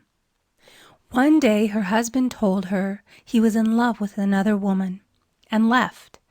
She came to me in distress and resentment. I replied, "It is exactly what you spoke the word for. You said you didn't care anything about being married, so the subconscious worked to get you unmarried." She said, "Oh yes, I see. People get what they want and then feel very much hurt." She soon became in perfect harmony with the situation and knew they were both much happier apart. When a woman becomes indifferent or critical and ceases to be an inspiration to her husband, he misses the stimulus of their early relationship and is restless and unhappy. A man came to me dejected, miserable, and poor. His wife was interested in the science of numbers and had had him read. It seems the report was not very favorable, for he said, "My wife says I'll never amount to anything because I am a 2. I replied, "I don't care what your number is. You are a perfect idea in divine mind, and we will demand the success and prosperity which are already planned for you by that infinite intelligence." Within a few weeks, he had a very fine position, and a year or two later, he achieved a brilliant success as a writer. No man is a success in business unless he loves his work. The picture the artist paints for love of his art is his greatest work. The potboiler is always something to live down. No man can attract money if he despises it. Many people are kept in poverty by saying, "Money means nothing to me. I have a contempt for people who have it." This is the reason so many artists are poor. Their contempt for money separates them from it. I remember hearing one artist say of another, "He's no good as an artist, but he has money in the bank." This attitude of mind, of course, separates man from his supply. He must be in harmony with a thing in order to attract it. Money is God in manifestation, as freedom from want and limitation. But it must be always kept in circulation and put to right uses. Hoarding and saving react with grim vengeance. This does not mean that man should not have houses and lots, stocks and bonds, for "the barns of the righteous man shall be full." It means that man should not hoard even the principal if an occasion arises when money is necessary. In letting it go out fearlessly and cheerfully, he opens the way for more to come in, for God is man's unfailing and unexhaustible supply. This is the spiritual attitude towards money, and the great bank of the universal never fails. We see an example of hoarding in the film production of Greed. The woman won $5,000 in a lottery, but would not spend it. She hoarded and saved, let her husband suffer and starve, and eventually she scrubbed floors for a living. She loved the money itself and put it above everything, and one night she was murdered and the money taken from her. This is an example of where love of money is the root of all evil. Money in itself is good and beneficial, but used for destructive purposes, hoarded and saved, or considered more important than love, brings disease and disaster and the loss of the money itself. Follow the path of love, and all things are added, for God is love, and God is supply. Follow the path of selfishness and greed, and the supply vanishes, or man is separated from it. For example, I knew the case of a very rich woman who hoarded her income. She rarely gave anything away, but bought and bought and bought things for herself. She was very fond of necklaces, and a friend once asked her how many she possessed. She replied, 67. She bought them and put them away, carefully wrapped in tissue paper. Had she used the necklaces, it would have been quite legitimate, but she was violating the law of use. Her closets were filled with clothes she never wore and jewels which never saw the light. The old woman's arms were gradually becoming paralyzed from holding on to things, and eventually she was considered incapable of looking after her affairs, and her wealth was handed over to others to manage. So man, in ignorance of the law, brings about his own destruction. All disease, all unhappiness come from the violation of the law of love. Man's boomerangs of hate resentment, and criticism, come back laden with sickness and sorrow. Love seems almost a lost art, but the man with the knowledge of spiritual law knows it must be regained, for without it he has become as sounding brass and tinkling cymbals. For example, I had a student who came to me month after month to clean her consciousness of resentment. After a while, she arrived at the point where she resented only one woman, but that one woman kept her busy. Little by little, she became poised and harmonious, and one day all resentment was wiped out. She came in radiant and exclaimed, "You can't understand how I feel. The woman said something to me, and instead of being furious, I was loving and kind. And she apologized and was perfectly lovely to me. No one can understand the marvelous lightness I feel within." Love and goodwill are invaluable in business. For example, a woman came to me complaining of her employer. She said she was cold and critical, and she knew she did not want her in the position. "Well," I replied, "salute the divinity in the woman and send her love." She said, "I can't. She's a marble woman." I answered, "You remember the story of the sculptor who asked for a certain piece of marble? He was asked why he wanted it, and he replied, 'Because there is an angel in the marble.' And out of it he produced a wonderful work of art." She said, "Very well, I'll try it." A week later she came back and said, "I did what you told me, and now the woman is very kind," and took me out in her car. People are sometimes filled with remorse for having done someone an unkindness, perhaps years ago. If the wrong cannot be righted, its effect can be neutralized by doing someone a kindness in the present. "This one thing I do, forgetting those things which are behind, and reaching forth unto those things which are before." Sorrow, regret, and remorse tear down the cells of the body and poison the atmosphere of the individual. A woman said to me in deep sorrow, "Treat me to be happy and joyous, for my sorrow makes me so irritable with the members of my family that I keep making more karma." I was asked to treat a woman who was mourning for her daughter. I denied all belief in loss and separation and affirmed that God was the woman's joy, love, and peace. The woman gained her poise at once, but sent word by her son not to treat any longer because she was so happy it wasn't respectable. So mortal mind loves to hang on to its griefs and regrets. I knew a woman who went about bragging of her troubles, so of course she always had something to brag about. The old idea was, if a woman did not worry about her children, she was not a good mother. Now we know that mother fear is responsible for many of the diseases and accidents which come into the lives of children. For fear pictures vividly the disease or situation feared, and these pictures objectify if not neutralized.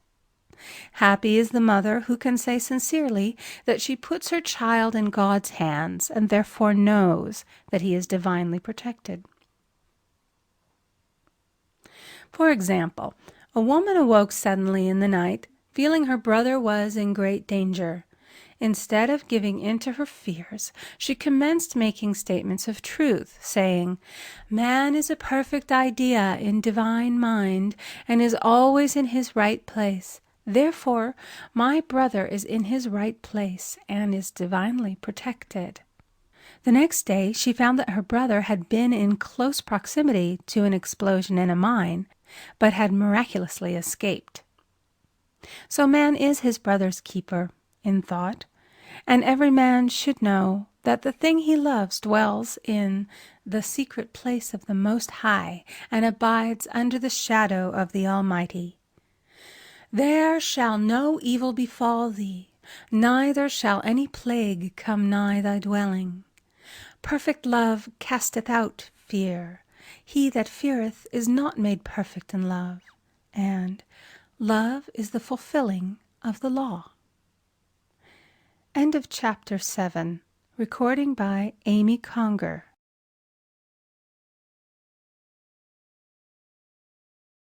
Chapter 8 of The Game of Life and How to Play It. Intuition or Guidance. In all thy ways acknowledge him, and he shall direct thy paths. There is nothing too great of accomplishment for the man who knows the power of his word, and who follows his intuitive leads. By the word he starts in action unseen forces, and can rebuild his body or remold his affairs.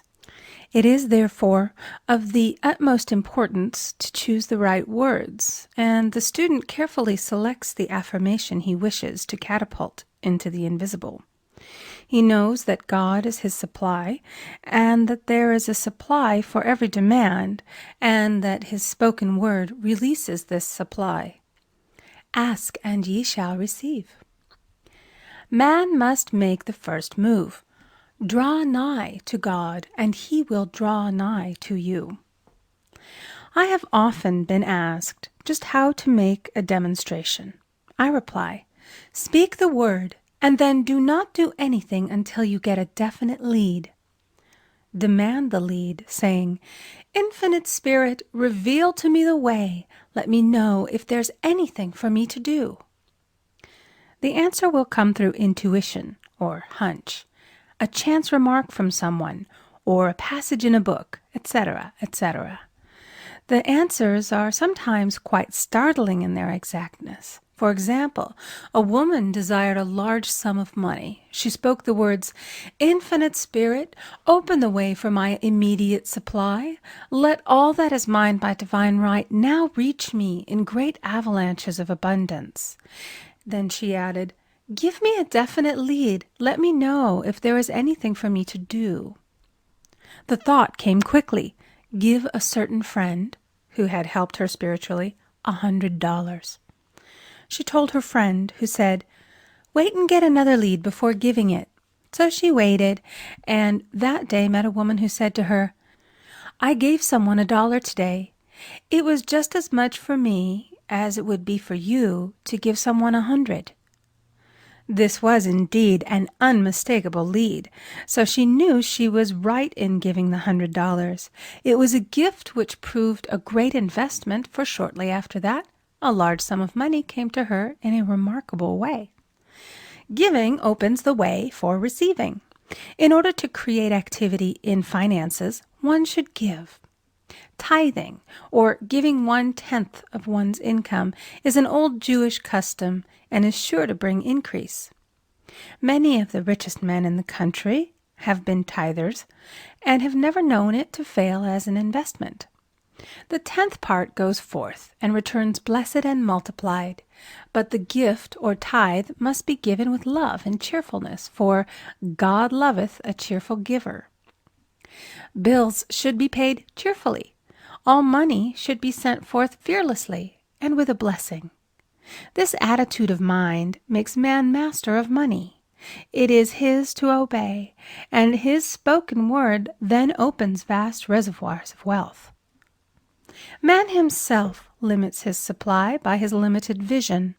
Sometimes the student has a great realization of wealth, but is afraid to act.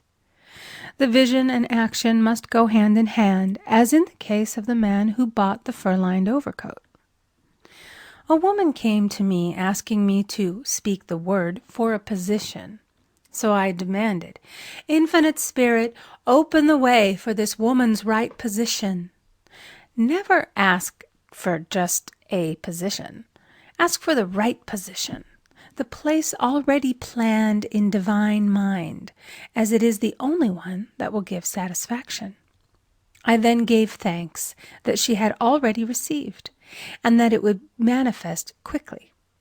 Very soon she had 3 positions offered her, 2 in New York and 1 in Palm Beach, and she did not know which one to choose. I said, ask for a definite lead. The time was almost up, and was still undecided when one day she telephoned. "When I woke up this morning, I could smell Palm Beach." She had been there before and knew its balmy fragrance. I replied, "Well, if you can smell Palm Beach from here, it's certainly your lead." She accepted the position, and it proved a great success. Often one's lead comes at an unexpected time. One day I was walking down the street when suddenly I felt a strong urge to go to a certain bakery a block or two away. The reasoning mind resisted, arguing, "There's nothing there that you want." However, I had learned not to reason, so I went to the bakery, looked at everything, and there was certainly nothing there that I wanted. But coming out, I encountered a woman I had thought of often and who was in great need of the help which I could give her. So often, one goes for one thing and finds another. Intuition is a spiritual faculty and does not explain, but simply points the way. A person often receives a lead during a treatment. The idea that comes may seem quite irrelevant, but some of God's leadings are mysterious. In the class one day, I was treating that each individual would receive a definite lead. A woman came to me afterwards and said, "While you were treating, I got the hunch to take my furniture out of storage and get an apartment." The woman had come to be treated for health. I told her I knew in getting a home of her own, her health would improve. And I added, "I believe your trouble, which is a congestion, has come from having things stored away. Congestion of things causes congestion in the body. You have violated the law of use, and your body is paying the penalty." So I gave thanks that divine order was established in her mind, body, and affairs. People little dream of how their affairs react on the body. There is a mental correspondence for every disease. A person might receive instantaneous healing through the realization of his body being a perfect idea in divine mind, and therefore whole and perfect, but if he continues his destructive thinking, hoarding, hating, fearing, condemning, the disease will return. Jesus Christ knew that all sickness came from sin, but admonished the leper after the healing to go and sin no more, lest a worse thing come upon him. So man's soul, or subconscious mind, must be washed whiter than snow for permanent healing. And the metaphysician is always delving deep for the correspondence. Jesus Christ said, "Condemn not, lest ye also be condemned. Judge not, lest ye be judged." Many people have attracted disease and unhappiness through the condemnation of others. What man condemns in others, he attracts to himself. For example, a friend came to me in anger and distress because her husband had deserted her for another woman. She condemned the other woman and said continually, "She knew he was a married man. She had no right to accept his attentions." I replied, "Stop condemning the woman. Bless her and be through with the situation. Otherwise, you are attracting the same thing to yourself."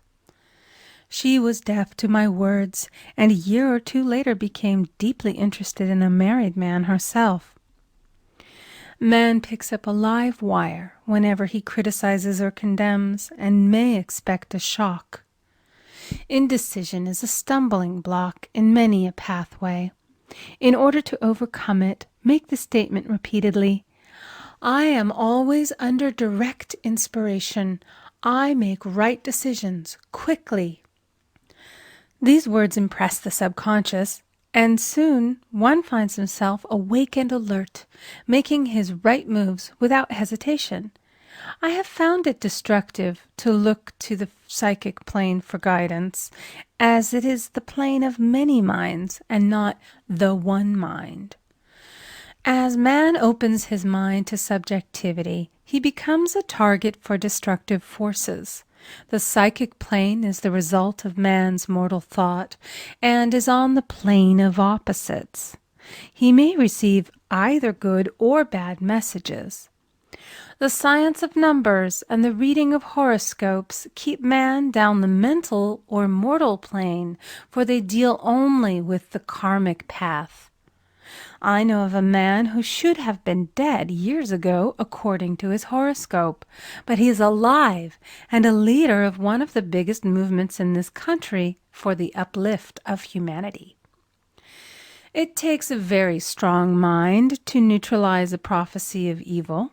The student should declare, "Every false prophecy shall come to naught. Every plan my Father in heaven has not planned shall be dissolved and dissipated. The divine idea now comes to pass."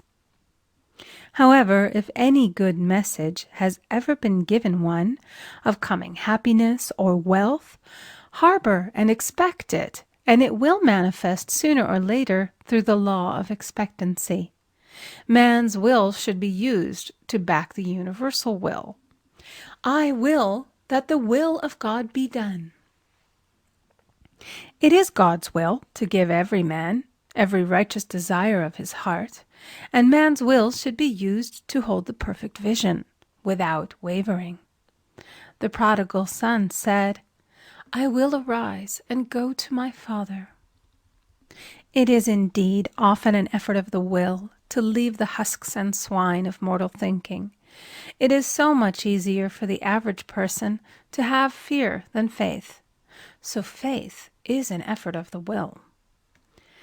As man becomes spiritually awakened, he recognizes that any external inharmony is the correspondence of mental inharmony. If he stumbles or falls, he may know he is stumbling or falling in consciousness. One day a student was walking along the street, condemning someone in her thoughts. She was saying mentally, "That woman is the most disagreeable woman on earth," when suddenly 3 Boy Scouts rushed around the corner and almost knocked her over. She did not condemn the Boy Scouts, but immediately called on the law of forgiveness and saluted the divinity in the woman. Wisdom's ways are ways of pleasantness, and all her paths are peace. When one has made his demands upon the universal, he must be ready for surprises. Everything may seem to be going wrong, when in reality it is going right. For example, a woman was told that there was no loss in divine mind. Therefore, she could not lose anything which belonged to her. Anything lost would be returned, or she would receive its equivalent. Several years previously, she had lost $2,000. She had loaned the money to a relative during her lifetime, but the relative had died, leaving no mention of it in her will. The woman was resentful and angry, and as she had no written statement of the transaction, she never received the money, so she determined to deny the loss and collect the $2,000 from the Bank of the Universal. She had to begin by forgiving the woman, as resentment and unforgiveness closed the door of this wonderful bank. She made this statement, "I deny loss. There is no loss in divine mind. Therefore, I cannot lose the $2,000 which belong to me by divine right. As one door shuts, another opens." She was living in an apartment house which was for sale, and in the lease was a clause stating that if the house was sold, the tenants would be required to move out within 90 days. Suddenly, the landlord broke the leases and raised the rent. Again, injustice was on her pathway, but this time she was undisturbed. She blessed the landlord and said, "As the rent has been raised, it means that I'll be that much richer, for God is my supply." The new leases were made out for the advanced rent, but by some divine mistake, the 90-day clause had been forgotten. Soon after, the landlord had an opportunity to sell the house. On account of the mistake in the new leases, the tenants held possession for another year. The agent offered each tenant $200 if he would vacate. Several families moved. 3 remained, including the woman. A month or 2 passed, and the agent again appeared. This time he said to the woman, "Will you break your lease for the sum of $1,500? It flashed upon her, here comes the $2,000. She remembered having said to friends in the house, "We will all act together if anything more is said about leaving." So her lead was to consult her friends. These friends said, "Well, if they have offered you $1,500, they will certainly give $2,000. So she received a check for $2,000 for giving up the apartment. It was certainly a remarkable working of the law, and the apparent injustice was merely an opening for the way for her demonstration. It proved that there is no loss, and when man takes his spiritual stand, he collects all that is his from this great reservoir of good. I will restore to you the years the locusts have eaten. The locusts are the doubts, fears, resentments, and regrets of mortal thinking. These adverse thoughts alone rob man, for no man gives to himself but himself, and no man takes away from himself but himself. Man is here to prove God and to bear witness to the truth. And he can only prove God by bringing plenty out of lack and justice out of injustice. Prove me now herewith, saith the Lord of hosts, if I will not open you the windows of heaven and pour out a blessing, that there shall be not room enough to receive it. End of chapter 8. Recording by Amy Conger.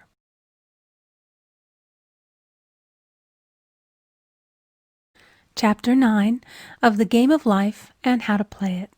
Perfect Self-Expression, or the Divine Design. No wind can drive my bark astray, nor change the tide of destiny. There is for each man perfect self-expression. There is a place which he is to fill, and no one else can fill, something which he is to do, which no one else can do. It is his destiny. This achievement is held, a perfect idea in divine mind, awaiting man's recognition. As the imaging faculty is the creative faculty, it is necessary for man to see the idea before it can manifest. So man's highest demand is for the divine design of his life. He may not have the faintest conception of what it is, for there is possibly some marvelous talent hidden deep within him. His demand should be, Infinite Spirit, open the way for the divine design of my life to manifest. Let the genius within me now be released. Let me see clearly the perfect plan. The perfect plan includes health, wealth, love, and perfect self-expression. This is the square of life, which brings perfect happiness. When one has made this demand, he may find great changes taking place in his life, for nearly every man has wandered far from the divine design. I know in one woman's case it was as though a cyclone had struck her affairs, but readjustments came quickly, and new and wonderful conditions took the place of old ones. Perfect self-expression will never be labor, but of such absorbing interest that it will seem almost like play. The student knows also, as man comes into the world financed by God, the supply needed for his perfect self-expression will be at hand. Many a genius has struggled for years with the problem of supply, when his spoken word and faith would have released quickly the necessary funds. For example, after the class one day, a man came to me and handed me a cent. He said, "I have just 7 cents in the world, and I'm going to give you 1, for I have faith in the power of your spoken word. I want you to speak the word for my perfect self-expression and prosperity." I spoke the word and did not see him again until a year later. He came in one day, successful and happy, with a roll of yellow bills in a pocket. He said, "Immediately after you spoke the word, I had a position offered me in a distant city, and am now demonstrating health, happiness, and supply."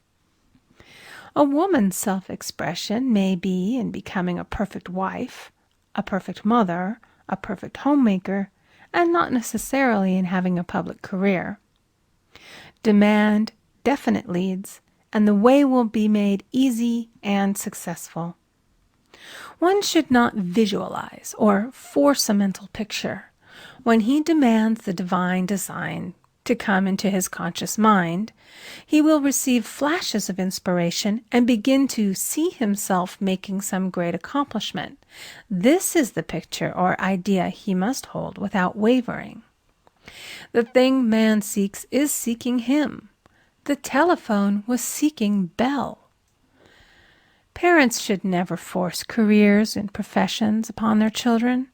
With a knowledge of spiritual truth, the divine plan could be spoken for early in childhood or prenatally. A prenatal treatment should be, let the God in this child have perfect self-expression. Let the divine design of his mind, body, and affairs be made manifest throughout his life, throughout eternity. God's will be done, not man's. God's pattern, not man's pattern, is the command we find running through all the scriptures, and the Bible is a book dealing with the science of the mind. It is a book telling man how to release his soul or subconscious mind from bondage. The battles described are pictures of man waging war against mortal thoughts. A man's foes shall be they of his own household. Every man is Jehoshaphat, and every man is David, who slays Goliath, mortal thinking, with the little white stone, faith. So man must be careful that he is not the wicked and slothful servant who buried his talent.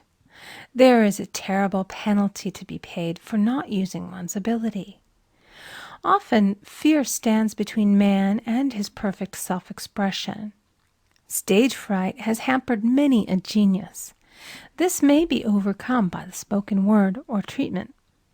The individual then loses all self-consciousness and feels simply that he is a channel for infinite intelligence to express itself through. He is under direct inspiration, fearless and confident, for he feels that it is the Father within who does the work. A young boy came often to my class with his mother. He asked me to speak the word for his coming examinations at school. I told him to make the statement, "I am one with infinite intelligence. I know everything I should know on this subject." He had an excellent knowledge of history, but was not sure of his arithmetic. I saw him afterwards, and he said, "I spoke the word for my arithmetic and passed with the highest honors, but I thought I could depend upon myself for history and got a very poor mark." Man often receives a setback when he is too sure of himself, which means he is trusting to his personality and not the Father within. Another of my students gave me an example of this. She took an extended trip abroad one summer, visiting many countries where she was ignorant of the languages. She was calling for guidance and protection every minute, and her affairs went smoothly and miraculously.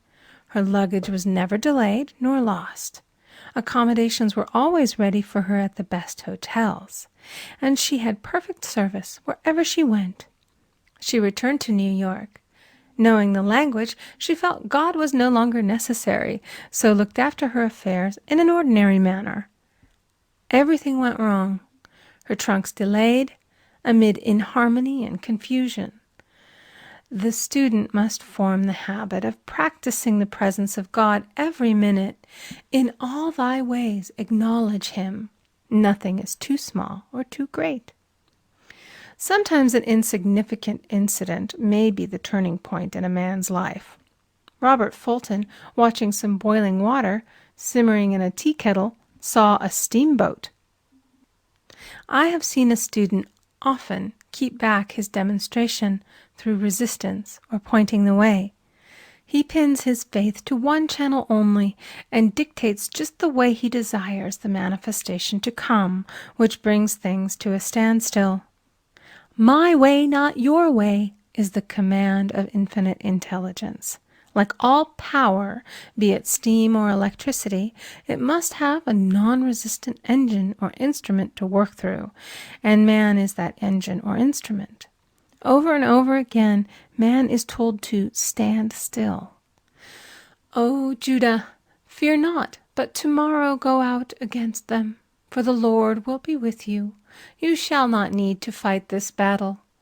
Set yourselves, stand ye still, and see the salvation of the Lord with you. We see this in the incidents of the $2,000 coming to the woman through the landlord when she became non-resistant and undisturbed, and the woman who won the man's love after all suffering had ceased. The student's goal is poise. Poise is power, for it gives God power a chance to rush through man, to will and to do its good pleasure. Poised, he thinks clearly and makes right decisions quickly. He never misses a trick.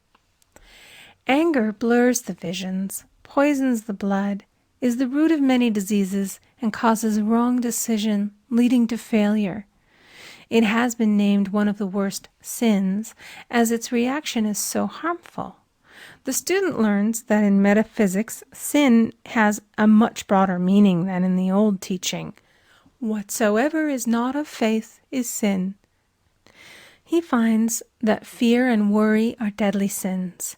They are inverted faith, and through distorted mental pictures bring to pass the thing he fears.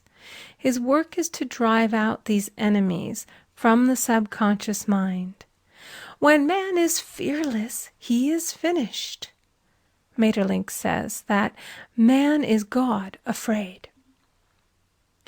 So, as we read in the previous chapters, man can only vanquish fear by walking up to the thing he is afraid of. When Jehoshaphat and his army prepared to meet the enemy, singing, "Praise the Lord, for his mercy endureth forever," they found their enemies had destroyed each other, and there was nothing to fight. For example, a woman asked a friend to deliver a message to another friend. The woman feared to give the message, as the reasoning mind said, "Don't get mixed up in this affair. Don't give that message." She was troubled in spirit, for she had given her promise. At last she determined to walk up to the lion and call on the law of divine protection. She met the friend to whom she was to deliver the message. She opened her mouth to speak it when her friend said, "So-and-so has left town." This made it unnecessary to give the message, as the situation depended upon the person being in town. As she was willing to do it, she was not obliged to. As she did not fear, the situation vanished. The student often delays his demonstration through a belief in incompletion. He should make this statement: "In divine mind, there is only completion. Therefore, my demonstration is completed. My perfect word, my perfect home, my perfect health." Whatever he demands are perfect ideas registered in divine mind and must manifest under grace in a perfect way.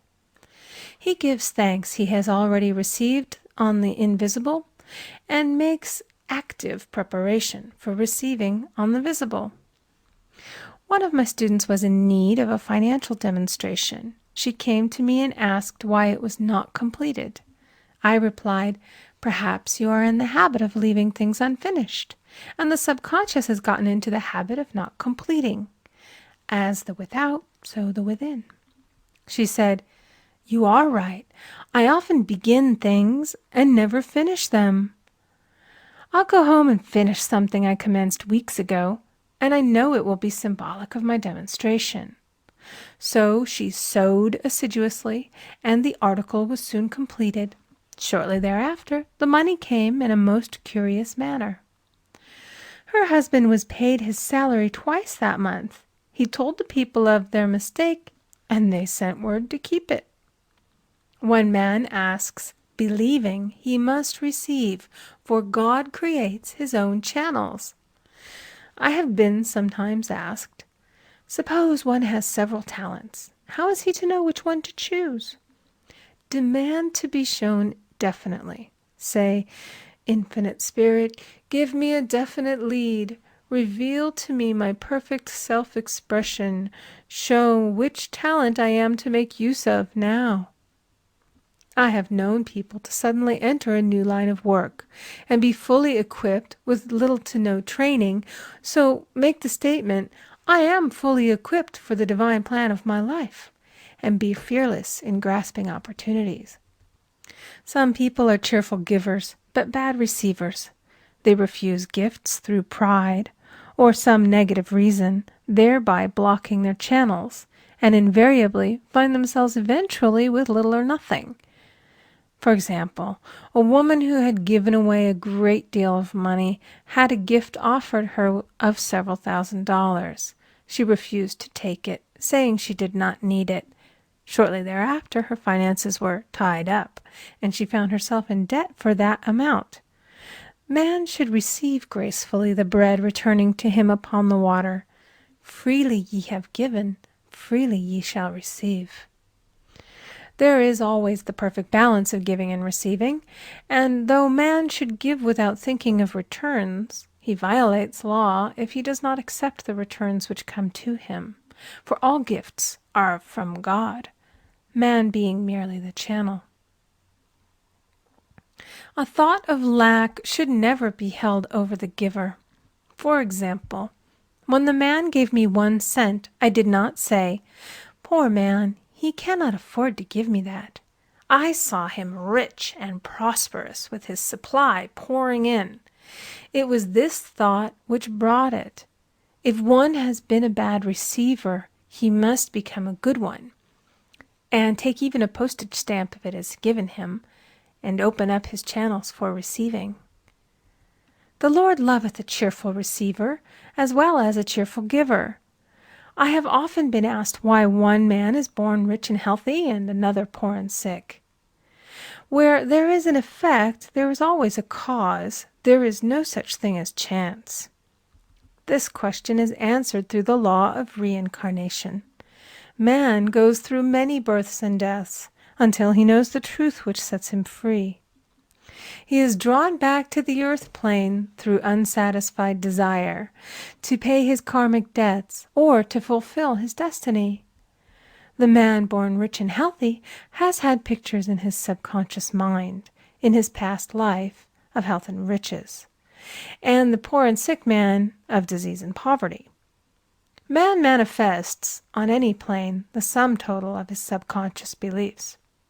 However, birth and death are man-made laws, for the wages of sin is death. The Adamic fall in consciousness through the belief in 2 powers. The real man, spiritual man, is birthless and deathless. He was never born and has never died. As he was in the beginning, he is now and shall ever be. So through the truth, man is set free from the law of karma, sin, and death, and manifests the man made in his image and likeness.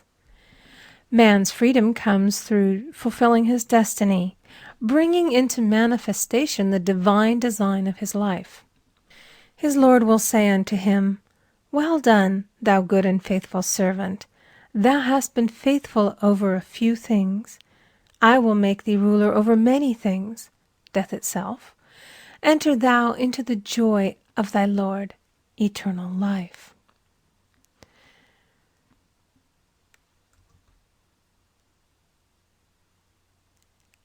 End of Chapter 9. Recording by Amy Conger.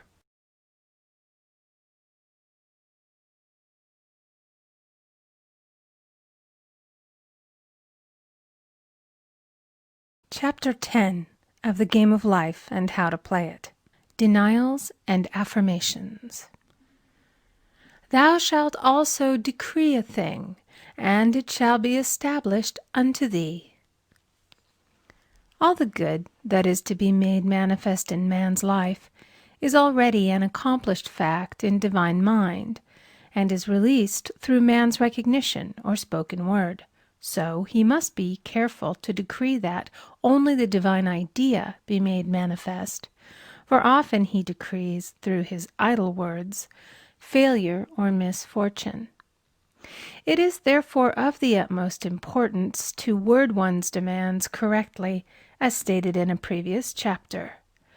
If one desires a home, friend, position, or any other good thing, make the demand for the divine selection.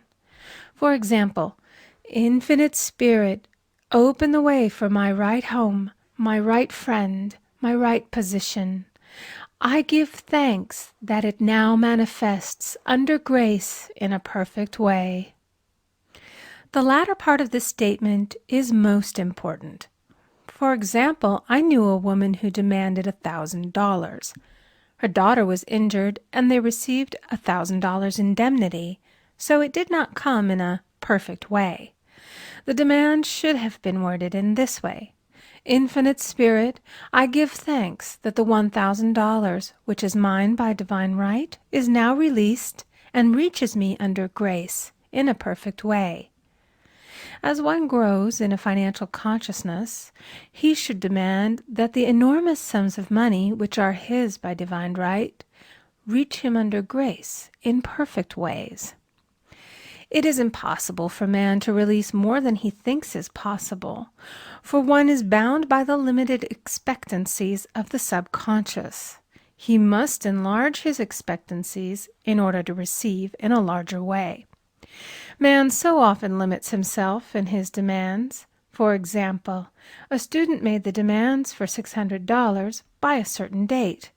He did receive it, but heard afterwards that he came very near receiving $1,000, but he was given just $600 as a result of his spoken word.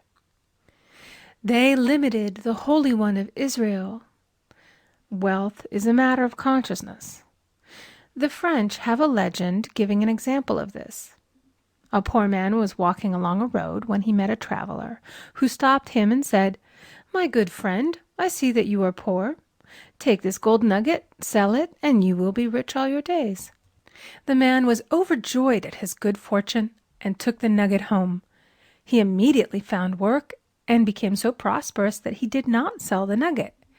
Years passed, and he became a very rich man. One day he met a poor man on the road. He stopped him and said, "My good friend, I will give you this gold nugget, which, if you sell, will make you rich for life." The mendicant took the nugget, had it valued, and found it was only brass. So we see, the first man became rich through feeling rich, thinking the nugget was gold. Every man has within him a gold nugget. It is his consciousness of gold, of opulence, which brings riches into his life. In making his demands, man begins at his journey's end. That is, he declares he has already received. "Before ye call, I shall answer." Continually affirming establishes the belief in the subconscious. It would not be necessary to make an affirmation more than once if one had perfect faith. One should not plead or supplicate, but give thanks repeatedly that he has received. The desert shall rejoice and blossom as the rose. This rejoicing, which is yet in the desert state of consciousness, opens the way for release. The Lord's Prayer is in the form of command and demand. Give us this day our daily bread, and forgive us our debts as we forgive our debtors. And ends in praise. For thine is the kingdom and the power and the glory forever. Amen. Concerning the works of my hands, command ye me. So prayer is command and demand, praise and thanksgiving.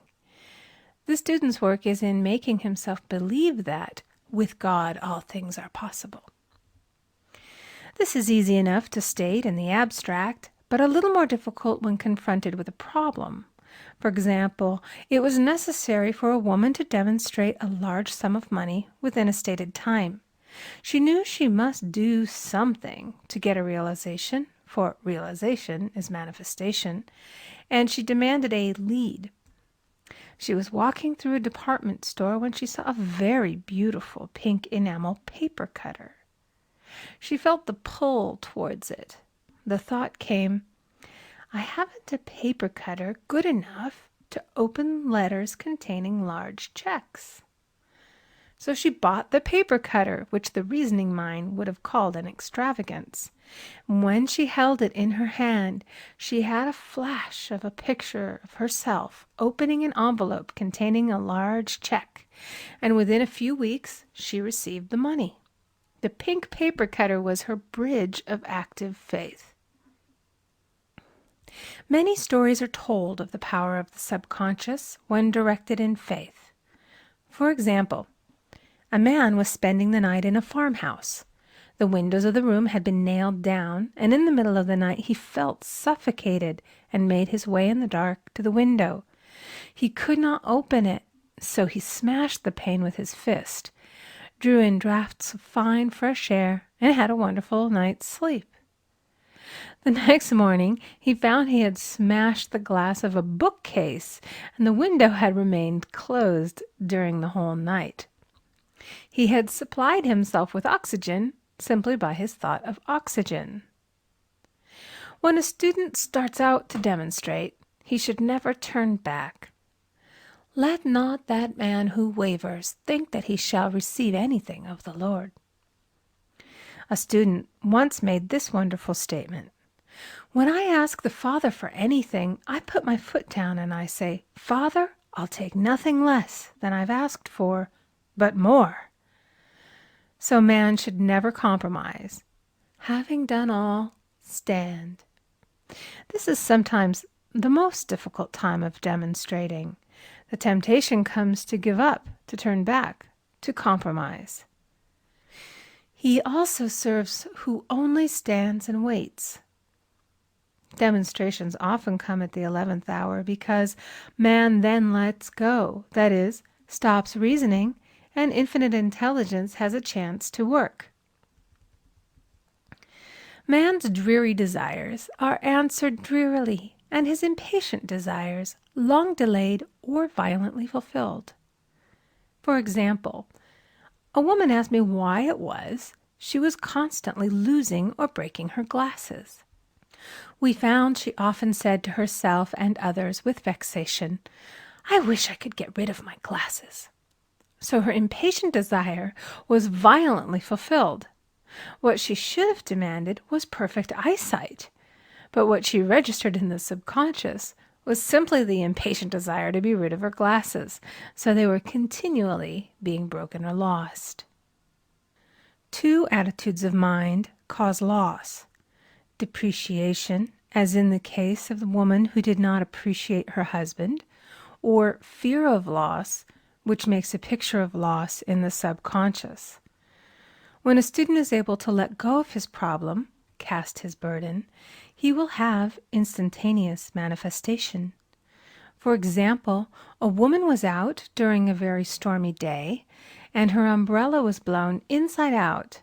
She was about to make a call on some people whom she had never met, and she did not wish to make her first appearance with a dilapidated umbrella. She could not throw it away, as it did not belong to her. So in desperation she exclaimed, "Oh God, you take charge of this umbrella. I don't know what to do." A moment later a voice behind her said, "Lady, do you want your umbrella mended?" There stood an umbrella mender. She replied, "Indeed I do." The man mended the umbrella while she went into the house to pay her call, and when she returned, she had a good umbrella. So there is always an umbrella mender at hand on man's pathway when one puts the umbrella or situation in God's hands. One should always follow a denial with an affirmation. For example, I was called on the phone late one night to treat a man whom I had never seen. He was apparently very ill. I made the statement, I deny the appearance of disease. It is unreal, therefore cannot register in his consciousness. This man is a perfect idea in divine mind, pure substance expressing perfection. There is no time or space in divine mind. Therefore, the word reaches instantly its destination and does not return void. I have treated patients in Europe and have found that the result was instantaneous. I am asked so often the difference between visualizing and visioning. Visualizing is a mental process governed by the reasoning or conscious mind. Visioning is a spiritual process governed by intuition or the superconscious mind. The student should train his mind to receive these flashes of inspiration and work out the divine pictures through definite leads. When a man can say, I desire only that which God desires for me, his false desires fade from the consciousness, and a new set of blueprints is given him by the master architect, the God within. God's plan for each man transcends the limitation of the reasoning mind and is always the square of life, containing health, wealth, love, and perfect self-expression. Many a man is building for himself in imagination a bungalow when he should be building a palace. If a student tries to force a demonstration through the reasoning mind, he brings it to a standstill. I will hasten it, saith the Lord. He should act only through intuition or definite leads. Rest in the Lord and wait patiently. Trust also in Him, and He will bring it to pass. I have seen the law work in the most astonishing manner. For example, a student stated that it was necessary for her to have $100 by the following day.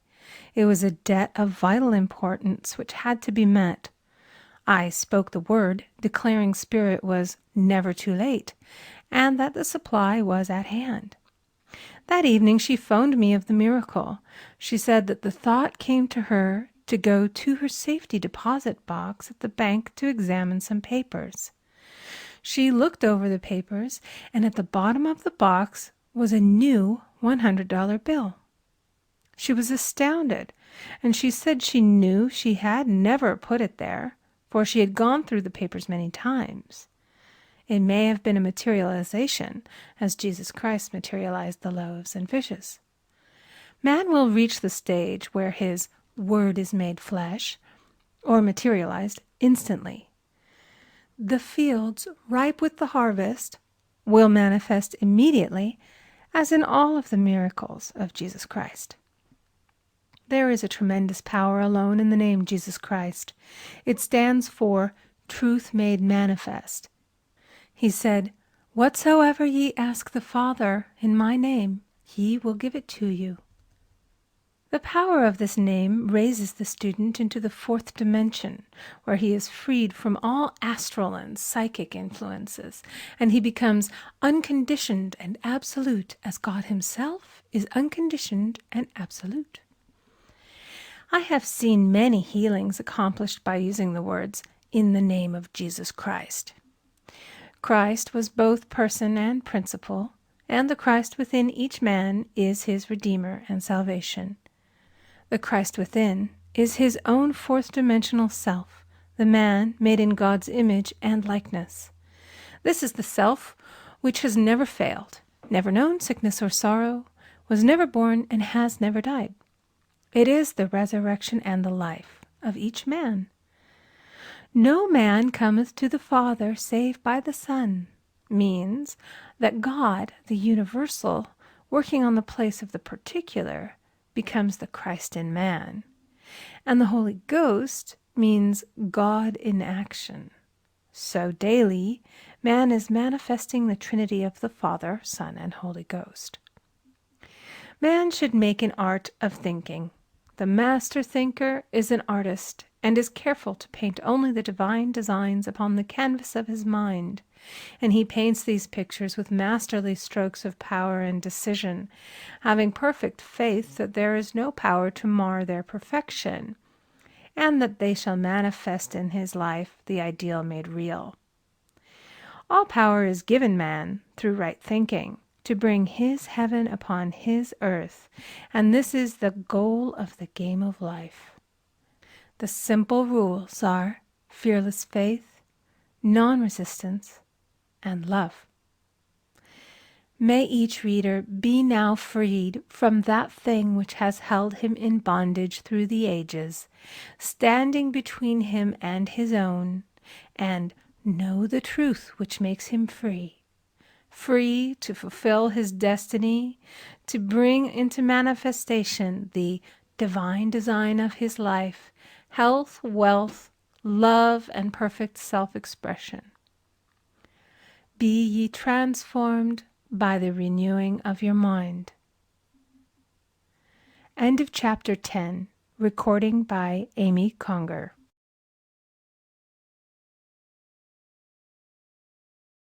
Chapter 11 of The Game of Life and How to Play It. Denials and Affirmations. For prosperity. God is my unfailing supply, and large sums of money come to me quickly, under grace, in perfect ways. For right conditions. Every plan my Father in heaven has not planned shall be dissolved and dissipated, and the divine idea now comes to pass.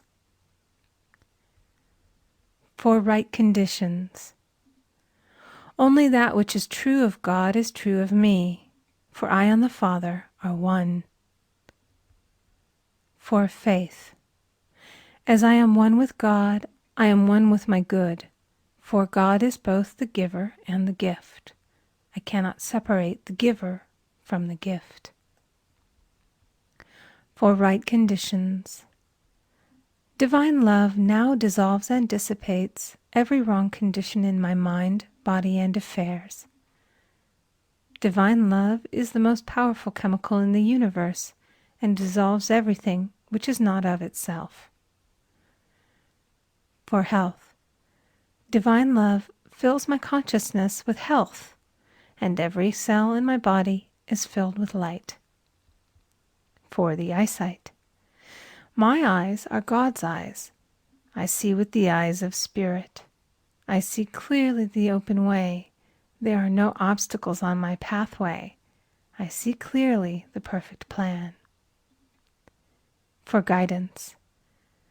I am divinely sensitive to my intuitive leads, and give instant obedience to thy will.